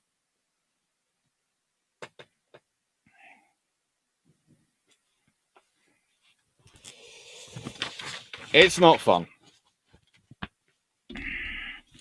Emden's wireless system does overhear them getting off the message to the convoy, so they know there's something coming. The German ship holds fire till they're at a range of 6 nautical miles, and that's when they open fire.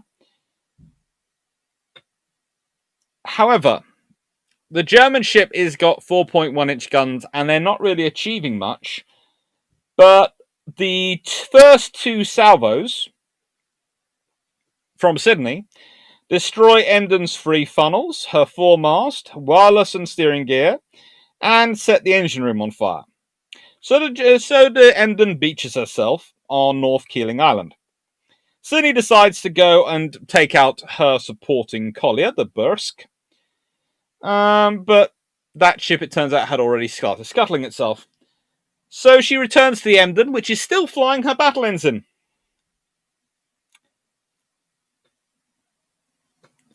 Sydney sends a message saying, surrender. They don't surrender.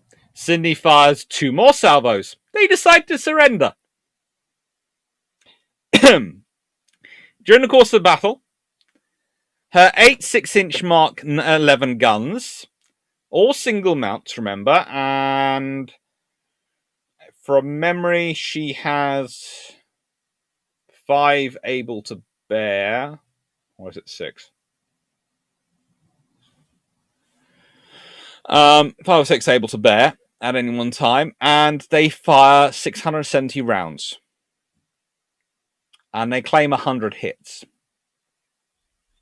I'm not sure about the 100-odd hits. I don't think they do. But, they certainly get a fair amount off.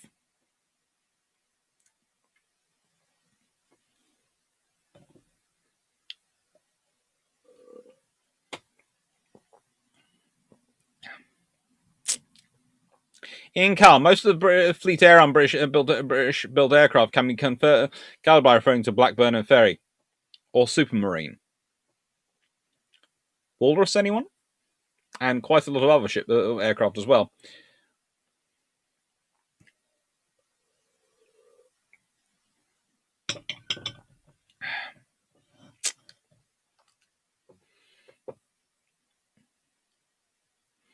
Squad, it seems questionable to plan to give Japan most of them control most of the Pacific and then alienate them in the treaty system. It was rather silly. Basically, you had the changing political strata within Japan, as a lot of the very senior politicians started to die off, but also you had the American-Japanese competition heating up, and Britain was forced to pick between two. And Britain really didn't want to pick between two, but it ended up being forced to. And the fact is, the Americans were slightly more useful than the Japanese. If the Japanese had sent had managed to send a few divisions over to Europe to fight in World War One before the Americans got involved, that scenario might have gone the other way.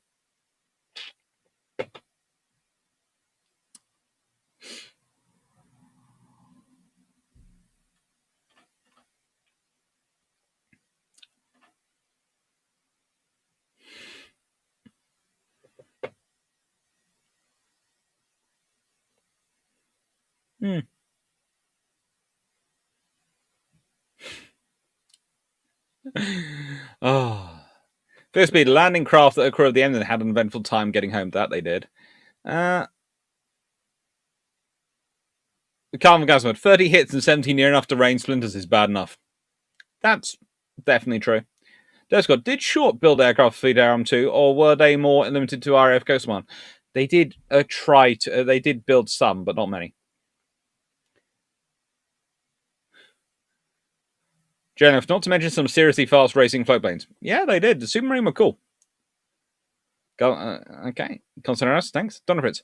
Why would the Japanese even send anything to Europe? All risk, little reward, compared to just gobbling up German colonies. Well, honestly, they actually get a whole lot of reward for it, and they send a whole lot of ships to the Mediterranean.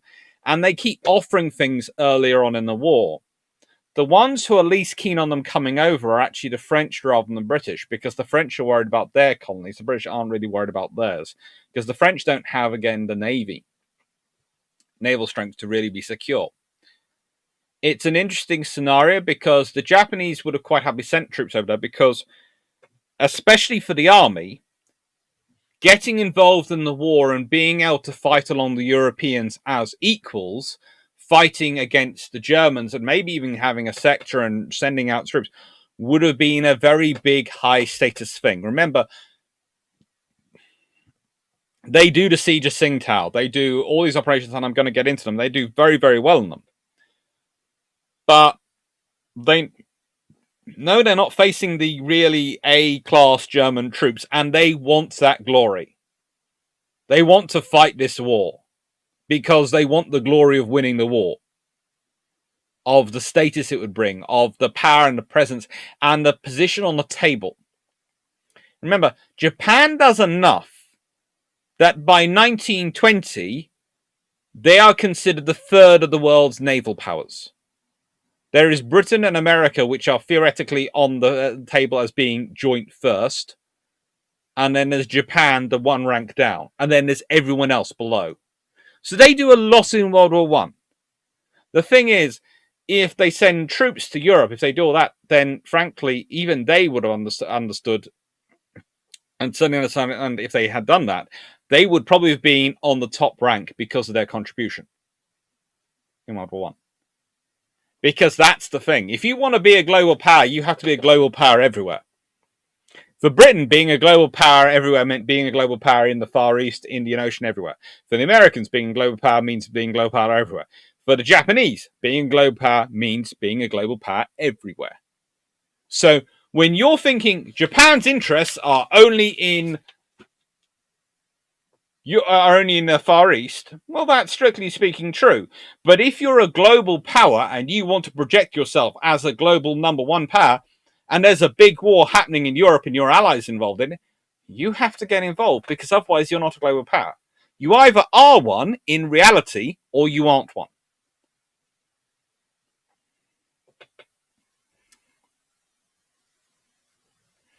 In car, surprised Japanese were not itching to get some troops over the top and us in front.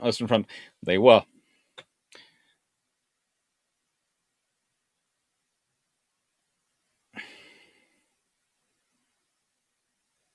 Their squad. In naval treaties, would a party be able to build ships, maybe inferior for a foreign power, not commission them until war was declared and then treaties invalidated? No. Well, you weren't supposed to. Remember, we've been over the treaties before. Britain's these treaties are theoretically under the treaty conditions you're not supposed to, and then we've gone into it, and the reality is the British did. Because there are all those destroyers of the H class, I class, and various other things, which are not supposed to, but do. So, the only Brassey's picture I could find is of the first batch of Town class cruisers, which have 4-inch guns and a couple of 6-inch guns. Sydney has all 6-inch, so she doesn't have quite that same layout. But still, you can see, if you look at her, why adding a fourth funnel onto Emden does make her look like a Town class.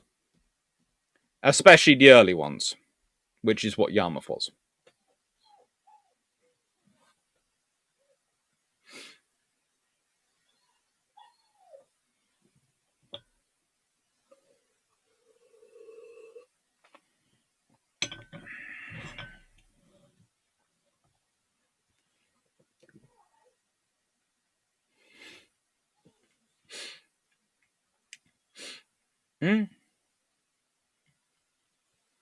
It's a good ship design, and they are lovely ships. They're good, very nice ships. The Sydney class, the Town class, they're very successful. So, what's Japan been getting up to this point? Well, I'll get into some of these pictures. I'll get into Siege of Tsingtao slightly more in the next slide. But Japan offered to join if it could take the German Pacific territories. The British were quite happy to say yes. Honestly, they were technically they were offering to join even before it was a sort of the war was declared, and even when there was only one power involved, but they got involved. In 1915, they helped suppress an Indian soldier rebellion in a mutiny in Singapore. And they have cruisers and destroyers deployed to the Mediterranean to assist with convoy duties in 1917. They do all that. They also used the first seaplane carrier to support operations in Tsingtao. And the siege of Tsingtao itself is a massive operation. You see there some of the British troops are in the inserted photo. That is the big picture of those troops showing ashore. That is the actual ground forces being deployed from ships by the Japanese Navy. So that's how they get the 18th Division, which is the core of the force which takes part in Tsingtao, to the shore.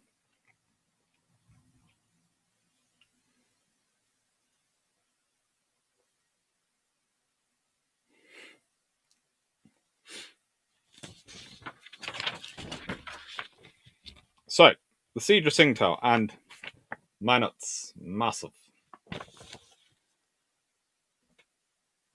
Second. Yes, that is a German gun from the Bismarck fortress. So, honestly, the British could have done with taking some lessons from the Japanese on how to deal with fortresses, because that might have helped with Gallipoli. On 27th August 1914, the Imperial Japanese Navy sent ships under Vice Admiral Sako Keto, flying the flag in the pre-dreadnought Suo, to blockade the coast of Kwakchow. The British Royal Navy added to the fleet with their pre-dreadnought HMS Triumph and a destroyer HMS Usk.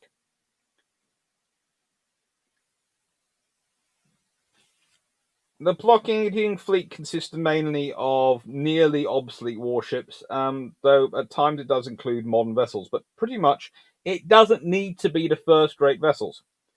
The vessels sent to support it included the dreadnought Koachi, Setsu, the battlecruiser Kongo, her sister Hei, and the seaplane carrier Wakame. So, again, these are ships which, frankly, Space Squadron wants to avoid, but Space not around it. The primary army information is the army formation that takes place is the 18th Infantry Division, which numbered 23,000 soldiers, and also included 142 artillery pieces. They began to land on the 2nd of September at Lung Khao, whilst actually it was experiencing heavy floods, and later at Laotian Bay on the 18th of September. These are about 30 kilometers roughly east of Tsingtao. Whilst China protests against this as a violation of neutrality, she does not interfere into operations as it's within the British and British and Japanese treaty, and therefore China doesn't want to get involved. The British government and other European great powers are concerned by Japanese intentions in the regions, and they send a British contingent from Titsen to allay other powers' fears. Of 1,500 soldiers commanded by Brigadier General Nathaniel Walter Barneson, consisting of 1,000 soldiers of the 2nd Battalion, the South Wales Borderers, Welsh Borderers, later followed by 500 soldiers of the 36th Sikhs. The British troops, following a friendly fire incident, were given Japanese raincoats to wear so they'd be more easily identifiable to Japanese. The Germans concentrated all their available troops in Tsingtao in East Asia, and Kaiser Wilhelm II makes a defense of Tsingtao a top priority, saying that it would shame me more to surrender Tsingtao to the Japanese than Berlin to the Russians. The German garrison, commanded by the governor and naval captain Alfred Meyer-Waldeck, consisted of Marines of the 3rd Sea Battalion, naval personnel, Chinese colonial troops, Austro-Hungarian sailors, total strength of nearly 3,700 men, roughly. Also had torpedo boat S-90, 4 small gunboats, the Iltist, Jaguar, Tegan, Lush, Austro-Hungarian protected cruiser, Kaiserin Elizabeth, who initially manned both the forts alongside and gun batteries alongside the German land forces, as well as manning the ship.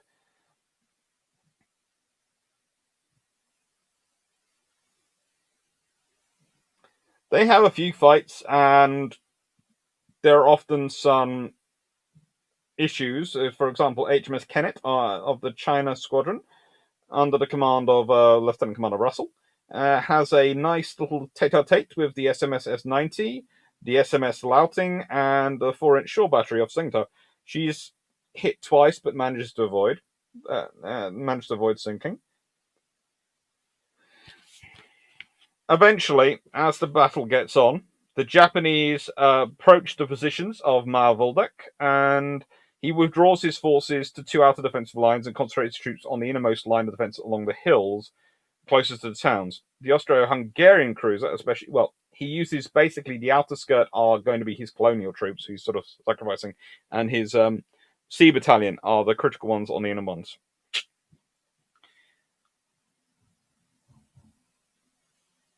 The Japanese lost the destroyer Shiratai to the German gunboat Jaguar when it got stranded. And when, on the 5th September, a Japanese reconnaissance aircraft scouts the port and reports the Asian German fleet had departed, the Japanese ordered the Dreadnought, pre-Dreadnought, and cruisers to leave the blockade. They don't need them anymore. The next day, the first air-sea battle in history takes place when a Farman seaplane launched from Wakayama unsuccessfully attacked the Kaiserin Elizabeth and Jaguar in Guizhou Bay with bombs. And it's not a fun time. So as the sea progressed, the naval vessels in the harbour are scuttled by the 28th of September. But from then on, they slowly get scuttled more and more until the 7th of November, the day the fortress is surrendered, is when Jaguar is scuttled. The Japanese start shelling the fort and on city on the 31st of October. And in basically the fort, everything gets surrendered within a week from there. 11-inch howitzers are used to fire from land, along with Japanese naval guns, and Japanese keep moving their trenches forward. It's artillery, it's trenches, it's everything moving forward slowly and building up, and they get in, and the Germans just lose Tsingtao. And as we all know from the various things I've done on Tsingtao 80, that once the Japanese get in there, they don't leave. It's theirs. It's theirs. It's their prize in China.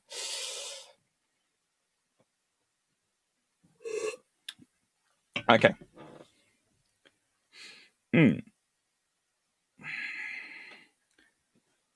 Seemed like German forays officers seemed so exceptional. One with crew from Emden action took a schooner and made it back to Germany, and one Dresden officer made it home from South America. And they did try their best. Beyond not wanting to damage German property and use inappropriate armor-piercing shells, would von Spee have been concerned about shell resupply? Think again, good doctor. Thanks again, good doctor. Yes, Bruce Marino. Hello. I haven't seen you in a while. I can't remember if I've seen you before. Don't think I've seen you in a while. Yes, he would have been worried about it. As I said, big grey things were floating around, which were far more dangerous to him.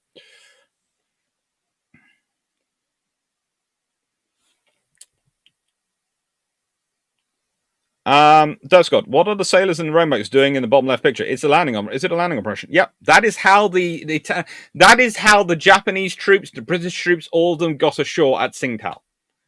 They rowed them in. That is how they rowed in the artillery pieces. The artillery pieces were stripped down, loaded up in these little ships, and rowed in. So the troops are rowed in. Everyone's, brought in on oars, basically.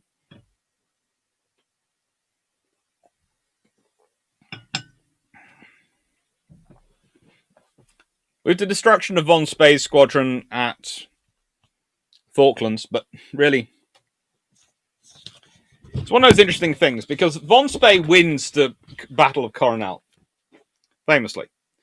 But he uses a lot of ammunition, he does damage to his own ships in it, so that's really the beginning of the end. The moment he gets into any fight, it's like a surface raider. It's like the Battle of the River Plate all over again. Yes, Graf Spee didn't get sunk, but I ain't going anywhere fast now. And there is a lot more heavy units coming in, as we've been over again. Force K. The same with the battle cruisers coming down for the Falklands. It's the Battle of the River Plate. That sounds like they would be very vulnerable. They were. But it's an interesting time. Be back in a second. Just heard someone calling to me quickly.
Sorry about that. Just checking if I knew where the Wi-Fi code was. Sigma, why any air assets above Tsingtao? Japanese seaplane can provide recon and gunnery support? Yes. The Germans didn't really have anything else. And that's the Seward, the Japanese flagship, which is a pretty darn cool ship, but does look very much pre-dreadnought. And there's a reason for this. You don't need the dreadnoughts. You don't need the super unit. The moment the East Asia squadron goes and von Spee's squadron is gone, the Japanese can use their premier units to go hunting them. So we talk about, of course, the forces coming down to the Falklands, but it's also forces coming behind across the Pacific. So von Spee is in a nasty little trap of his own making in many ways, but he's got inferior coal, as Martin Dockers pointed out, and he is in trouble. Carmen Casman, I think it was the fate of the World War I Scharnhorst and Eisenhower which resulted in the restrictive engagement rules for World War II, same name German ships. Yes. Plus the joy of World War I. It's an ex-Russian battleship, the flagship at Tsingtao. Yes, it is.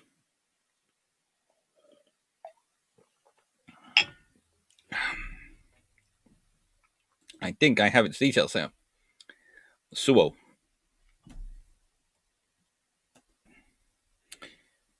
It was previously called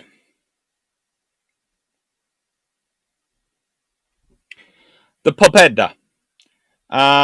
She was sunk by gunfire during the siege of Port Arthur and then salvaged by Japanese and placed in the service under the name the Suo. Rearmed and reboiled, most importantly by the Japanese. Suo was classified by the Imperial Japanese Navy as a coastal defense ship in 1908 and served as a training ship for several years.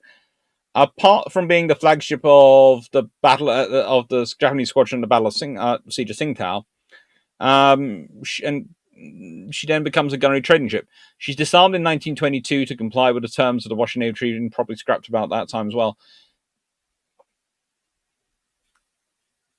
She's was a Persvet class pre-dreadnought. She's a cool ship, but at any points. Hello, Austin Hammond. Pobeda means victory. Well, that was auspicious for the Japanese.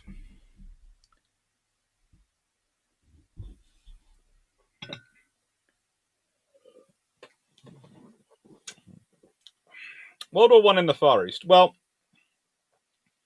I'll pick up on an earlier comment. World War I was really, really bad from any perspective for the Germans to get involved in. It was not a sensible war for them to actually start. Because they are taking on too much. They expect it to be a quick war. We talk about the British and their war will be over by Christmas mantra, which is, we all know, is very silly. But the Germans also expect a quick war. They expect a quick war and then a dictated peace. There's a problem with that. It's the same problem which comes up with in World War II. You can't have a quick war against an island nation unless you can land there and quickly overtake them. You can't have a quick war versus Japan. You can't have a quick war versus Australia. You can't have a quick war versus America. Why? Because to get to them requires a lot of effort, and then it requires you sustaining effort. If you share a land border with someone, you can, boom, boom, surprise them. You can't surprise people if you're gathering enough shipping for an amphibious operation. Until you have transporter capability, and I can't believe that's going to come back without a whole lot of space flight first, you can't do that. You can't surprise a nation on the other side of the world, or a nation even only 20 or so miles away. You can achieve tactical surprise in where you'll land, etc., but you can't achieve strategic surprise. You can't. So the moment you've got naval powers involved, it's not going to be a quick war. The moment you've got island nations involved, it's not going to be a quick war.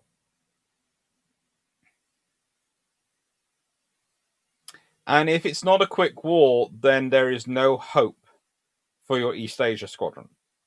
And if there's no hope for your squadron, then there's no hope for your colonies. So Germany's put all this effort into acquiring them.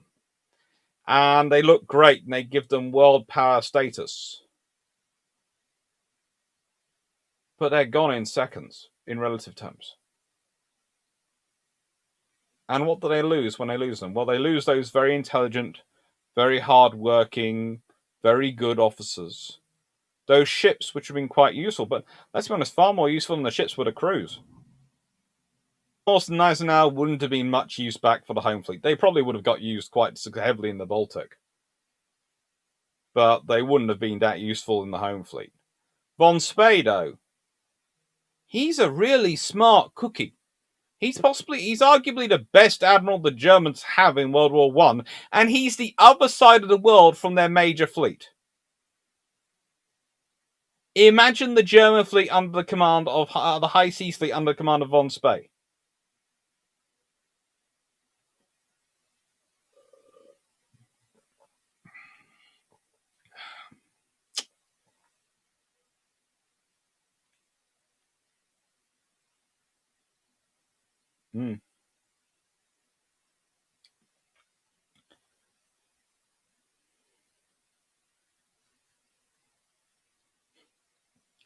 So that's the thing. The war in the Far East is one of those wars where, and the Allies are so well prepared in so many ways for it. The intelligence the British and the Australians have over German colonies. They know exactly. They have practically a list of who's who and who they need to look for and where they need to go. New Zealanders turn up with spare parts to fix the railway in case the Germans muck it up and try to sabotage it, and manage to get the railway working very quickly.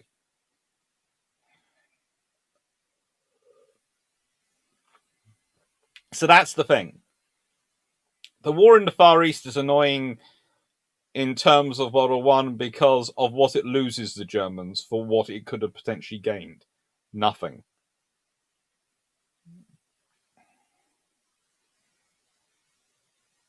Jamie Hughes, Anglo-Zanzibar War.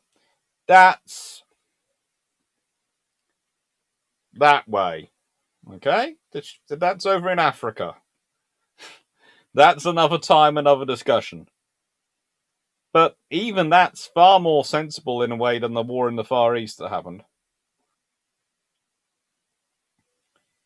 Osprey, looks like a single torpedo would have capsized it. Very top heavy. Probably. Frederick, what happened to it after 1920s? Scrapped, as far as we know. See, never mind. What is it, White? It was an issue of French and German designs of pre-dreadnoughts. The torpedo impact? In that case, that's... I just... Yeah.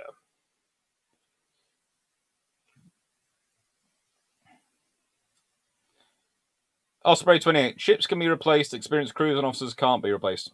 Yes. Again, we go back to the whole Graf Spee issue. The loss of those crew, those people. They're down there. What are they achieving for what you lose?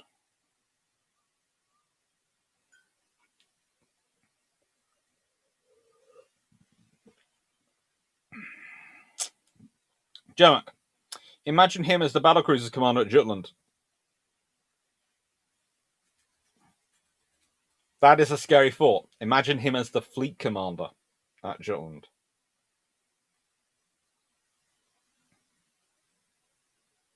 They have good officers, but let's be honest, Spee's possibly the best. There's a reason he's handpicked as the only one who has a chance out there of bringing maximum effect for the Germans out in the Far East. Pre-World War, World War One, just try and give them the maximum area of presence and effect. He's the better one. He's arguably the best naval officer they have, and he is far away from where he can be useful in a war. He's very useful fighting peace, for giving the Germans presence on the global stage. He's absolutely excellent at that out there. But it shows you to an extent how quickly war comes across them, because honestly, you can't imagine that someone wouldn't have gone, first things first, let's call back von Spee.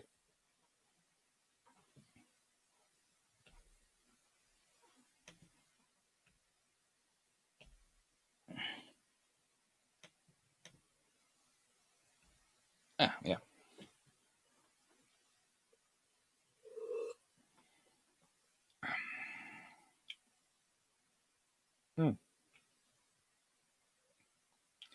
Descott, Seaman. French and Russian pre-drones only. Sorry. They liked having the main gun battery high above the waterline, but this resulted in design which could become unstable after battle damage. The idea was that would stop them getting so affected by water and salt water rushing out and the sea state, but Frederick, would it be more sensible to recall all ships to Germany? That would have been sensible, but honestly, to do it, you need to recall them before war starts and a few weeks before war starts. Otherwise, they're not going to make it.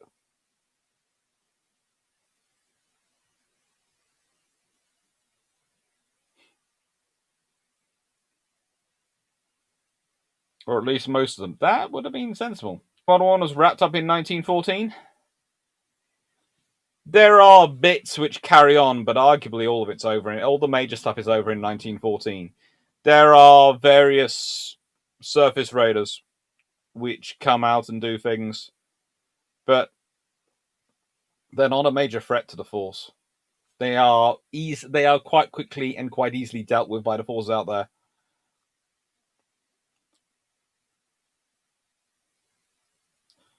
Very less than a year for all that trouble. Yep. Hello, Kilo 19. Don't worry.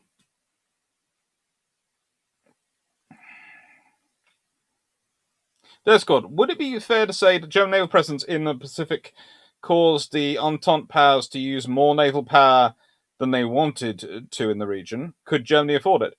Not really, because if you consider the forces which are doing these operations down there are the Royal Australian Navy, which is already there, the Royal Navy's China Squadron, which is already there, and they're going to have to maintain some forces out there, and the Japanese Navy, which is not going anywhere because it's their home.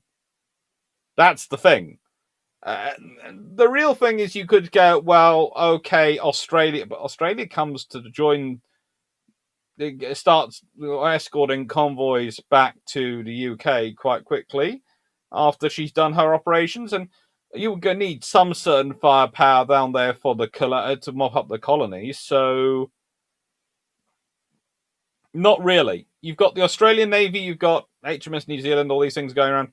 You haven't really got more force than you need, than you would probably have down there anyway. You'd have had something down there anyway. They would have taken part in operations and then they'd come home quickly. But there again, Von Spee is trying to get out of the way as quickly as he can, so he's not really hanging around to keep them there. Aviator Enterprise. What is Spey's seniority compared with Shear and Hipper?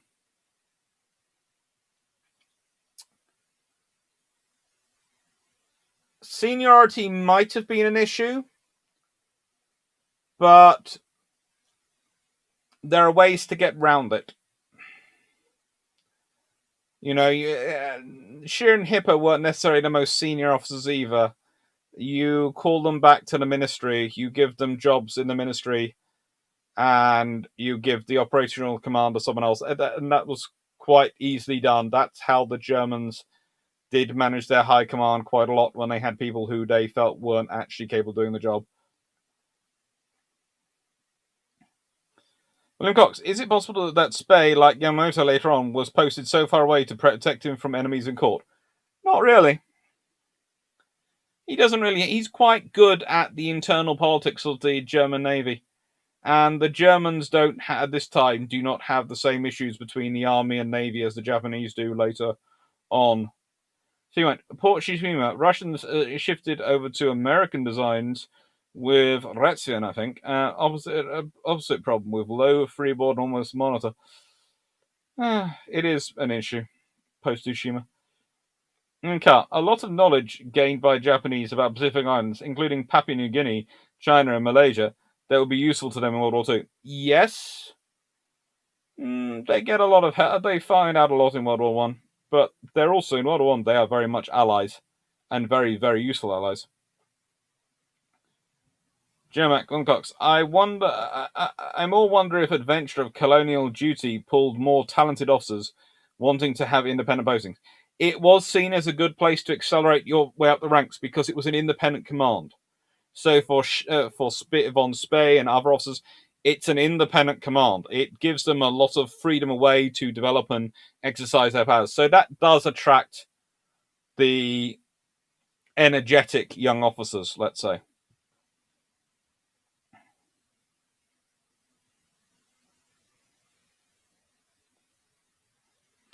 That's good. I think it was fairly common practice in most navies to remove officers that were not effective by promoting them to a small to a sailor desk. Still happens a lot of navies. Yes, it does. It's very effective. The British have two methods, of course. They have the promotion to a desk or hanging you. Not sure which is more incentive to officers, but both seem to work quite well. British don't do the hanging that often. Only once every few hundred years. Just to remind them. Or rather remind, as I said before, it's not about reminding the officers about the need to be aggressive and to win wars. It's about reminding other nations of Britain's commitment to being aggressive and winning wars.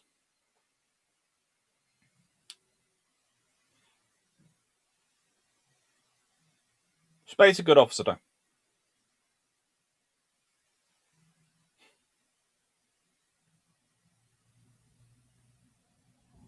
William Cox, hang together or we'll hang separately. To an extent, it works.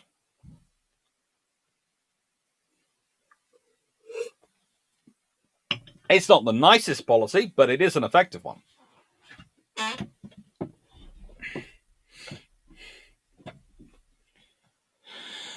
Plebside, what was the communication journey like post-declarations of war?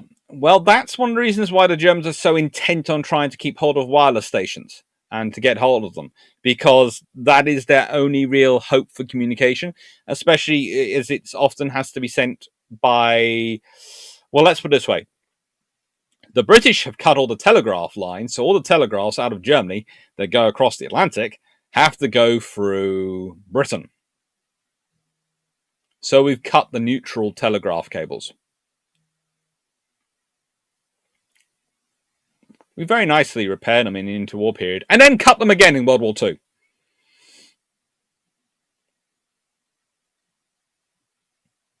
But we're friendly. We're the nice guys, remember?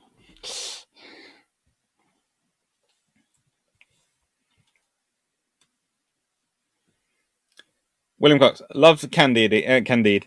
Had the same thing happen to me with the Germans, we know. Oh. And of course, there's Dirt Squad Voltaire. But in this country, it is necessary now and then to put one admiral to death in order to inspire the others to fight. Not really.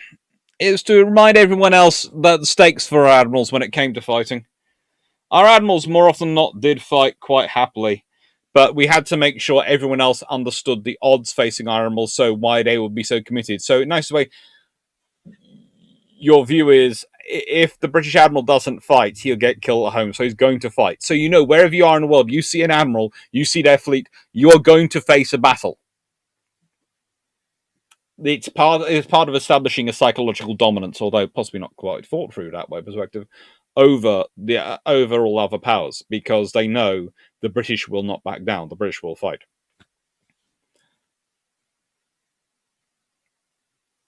Death Squad. Of course, the UK offered to repair the cables. They wanted to make sure they knew where they were in case of another war. Exactly. So, well, that's why we can't really talk when the Russians are probably sending down subs to get close to those cables. We kind of set the precedent. Constantine, any good books on Imperial German Navy politics? Navy going bankrupt is a bit confusing, and the whole mutiny thing is interesting.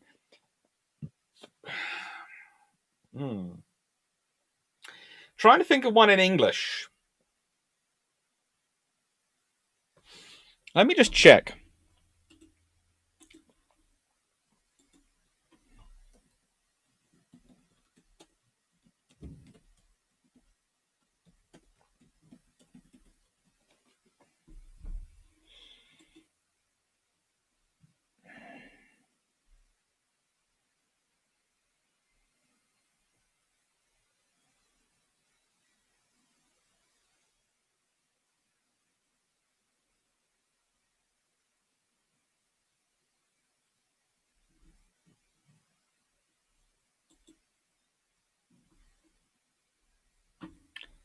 Right then, Germany's high seas fleet in the World War. It's got Reinhard Scheer, Marcus Faulkner, and Andrew Lambert all in it. Right, some introductions, and it's very, very good. It's $4.99 on introduction. Is £20 and paperback is £11. I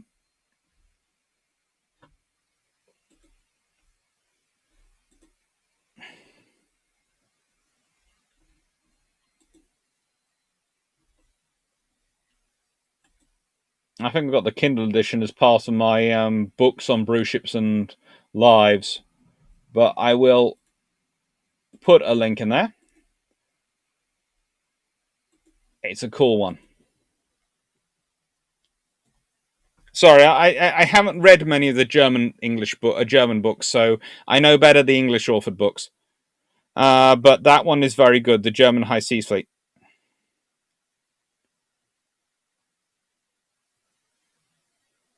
Jenna, three senior German admirals. Von Spee was promoted vice admiral a year earlier than both Scheer and Hipper, so he would have been the most senior had he made it back to Germany. Well, that answers quite a lot of the questions about who would have ended up in charge of the High Seas Fleet, and also how useful that would have been.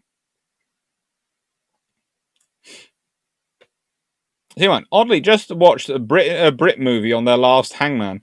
47 German war criminals in record time. Colonel Gazmet, the AH Kriegsmarine also had immunity, but was quickly suppressed. Imperial Russian Navy had several immunities. Those led to the Soviet Union, plus some factors. Yeah. There's all sorts of issues. But again, there's also the fact, and this is one of the interesting things, when you're looking at the crews and what they're writing, the average sailors are writing in the German Navy back from von Spee's squadron, he is very much appreciated by those crews. He is considered a very good admiral and takes care of them, and they have a lot of love and respect for him.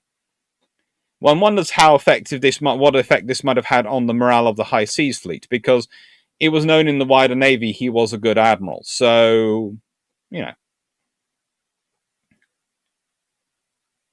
Felix B, I have read a nice book about the sailing the schooner from Emden. Don't remember the title. I'll have a look out for it. Right, I'm going to finish at roughly 8:30 this evening. I will say that because I'm going to take the puppy for a walk. Fluffy research assistant does need his walk today. And so far, with BT engineers going around, he spent the whole day on a lead and not able to go anywhere, which he finds confusing. But it's because they kept leaving the front doors open. At one point, 4 engineers. Don't get me started. It was fun.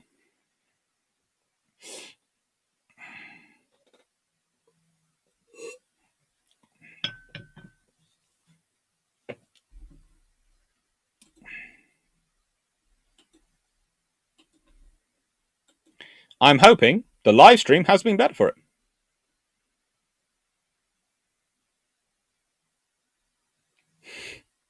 I'm hoping, he says.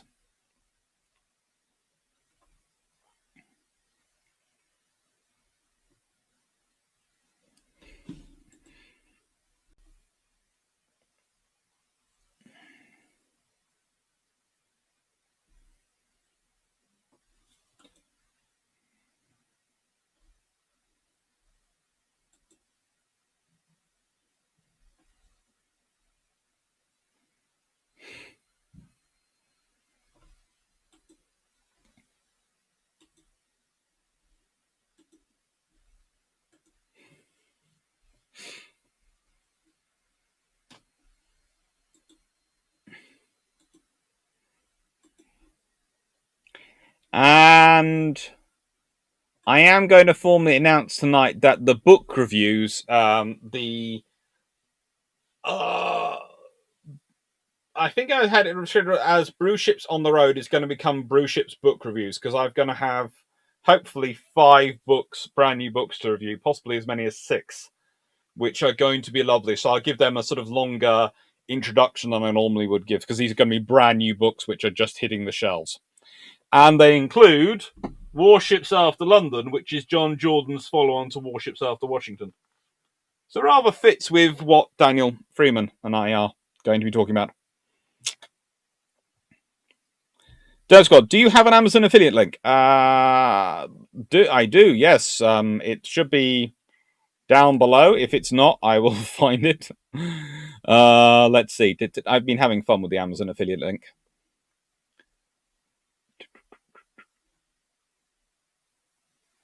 Mm-hmm.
Mm-hmm. Mm.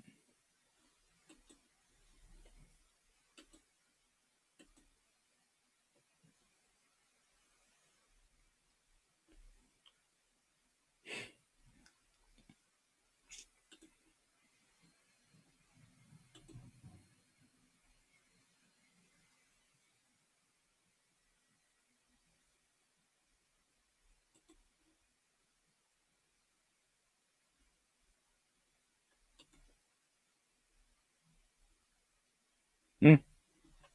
I'll find it a bit. That's a bit boring, me trying to hunt that through Amazon. I do find the Amazon affiliate stuff sometimes a bit fun to try and hunt down. Sorry about that for a second.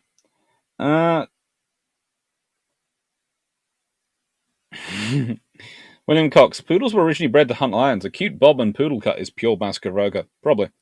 Can I get a link to brew ships?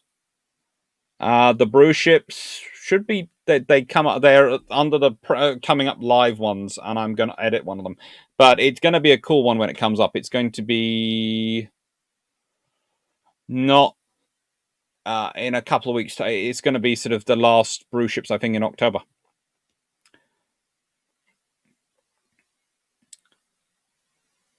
Mondok. Von Spey was after the com station of Falklands, but didn't bank on HMS Carnarvon sitting there. Not really. He would like to destroy them, but honestly, he should have. He was hoping to create a sort of issue for the British down the Falklands and do some more damage. And there is a legitimate reason to do that, because the more damage you can do, the better. And perhaps that would stop information getting back to London. But the fact is, you have Carnarvon sitting up there with her viewpoints and gunnery practice and all her gunnery observation posts, and you also have 2 battle cruisers sitting there. And here's the thing. The question is often is, if Von Spey had kept going and avoided the Falklands, could he have got past? They might not have managed to intercept him till night. He might have managed to keep going and keep just ahead till nightfall, and then could have done some erratic course changes to throw them off, and could have got away, perhaps.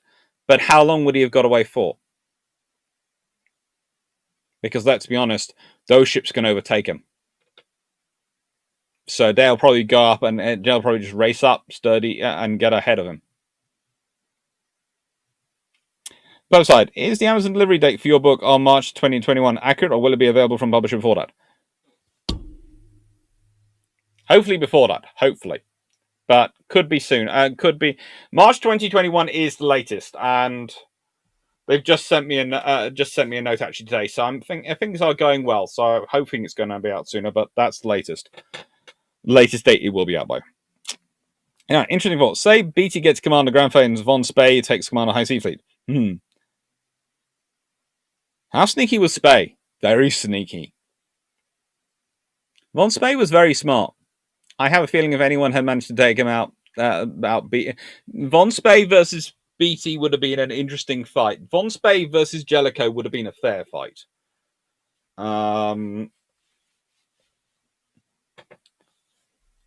Let's see. So the brew ships, which is going to be new books, is going to be the 25th of Sunday, the 25th of October. And the 27th, and I might be swapping some of the patrons around. So patron 8 might actually go on the 27th, and then something else cool will come in on the 5th.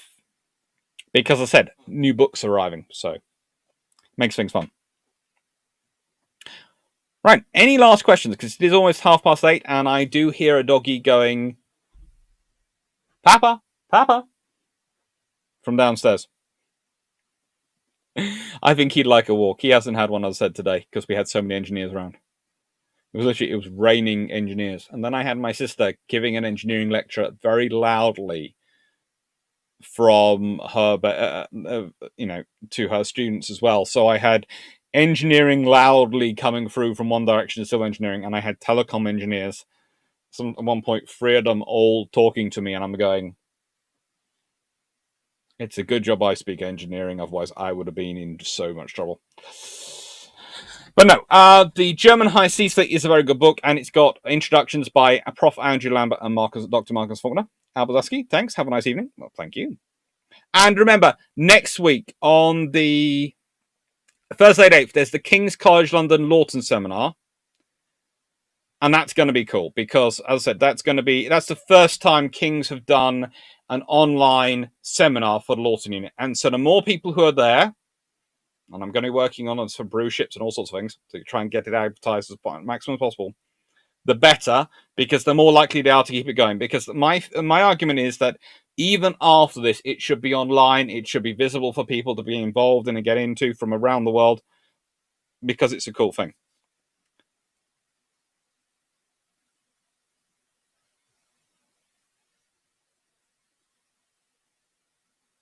Derp Squad, I am worried about you. Please, please, it's getting scary now. Although, seriously, it's also making me laugh a lot. Carmen, oh, it's ending. It is, because I'm going to take the doggy for a walk. And I will see you all Sunday. And I will turn this into a long patrol, probably, and do a nice long patrol, which would come out tomorrow. I might even add some more slides and more pictures in.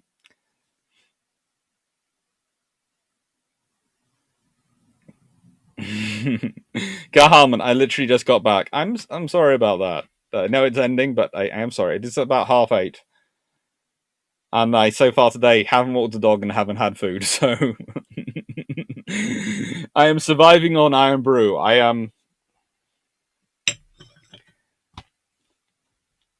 Sadly enough, this has been my calorie intake for the day. I have drunk all my calories. So yeah, I need food, and I need to take the doggy for a walk. Thank you, everyone, for being here. I hope you've had a nice evening. Any last questions before we go? Because we've got a couple more minutes. And as I said, the Treaty of London with Daniel Freeman could well be moved. William Cox, good, got songs to record. See you next time. Take care. That's good. Makes me laugh, which is why I'm running with it. Have you? Hope you have a good evening. Good with the fluffy research. Yeah. Yes, Wilski. Actually, we can't even do that. We have to go Kilo Lima Alpha Whiskey when we talk about it now, because he's worked out what Whiskey Alpha Lima Kilo means. Carmen, I had to go to get two £85 Milwaukee batteries for 90. Expensive times. Take care, Kilo 19. What time is Lawton? Lawton unit was slightly earlier. It starts at 5:30 rather than 6. Thundercana, good night, everyone. Night. I know. Night, everyone. Thank you very much. Take care. Once Dr. Clark might have to make a rundown of political alliances that led to the Holy Alliance. What led from the Holy Alliance, Austria, Russia, Prussia, Russia, to World War One. Yeah, it'll be a fun times. It will be fun. There are some interesting alliance concoctions. Take care, John Shea. Take care, everyone. Thank you for being here this evening. And take care. See what? Whiskey is USS Wisconsin after you got Kentucky Powder. Oh, that's a good one. So Steve White just said whiskey is USS Wisconsin after she got a Kentucky bow to replace half the accent. So that's good. Of course, we have to say next time. Oh, seriously, I'm going to have to do the Adriatic and the Blackburn sometime. I will then. Garmin, how will it work when it comes to joining Zoom? I'm signed up. I have honestly no idea, but if you look up a guy called Dr. Alan James, he's working it all out at King's. So he's the one sorting it out, and he'll answer those questions. It's fun times. It's going to be cool. Anyway, thank you, everyone. Take care.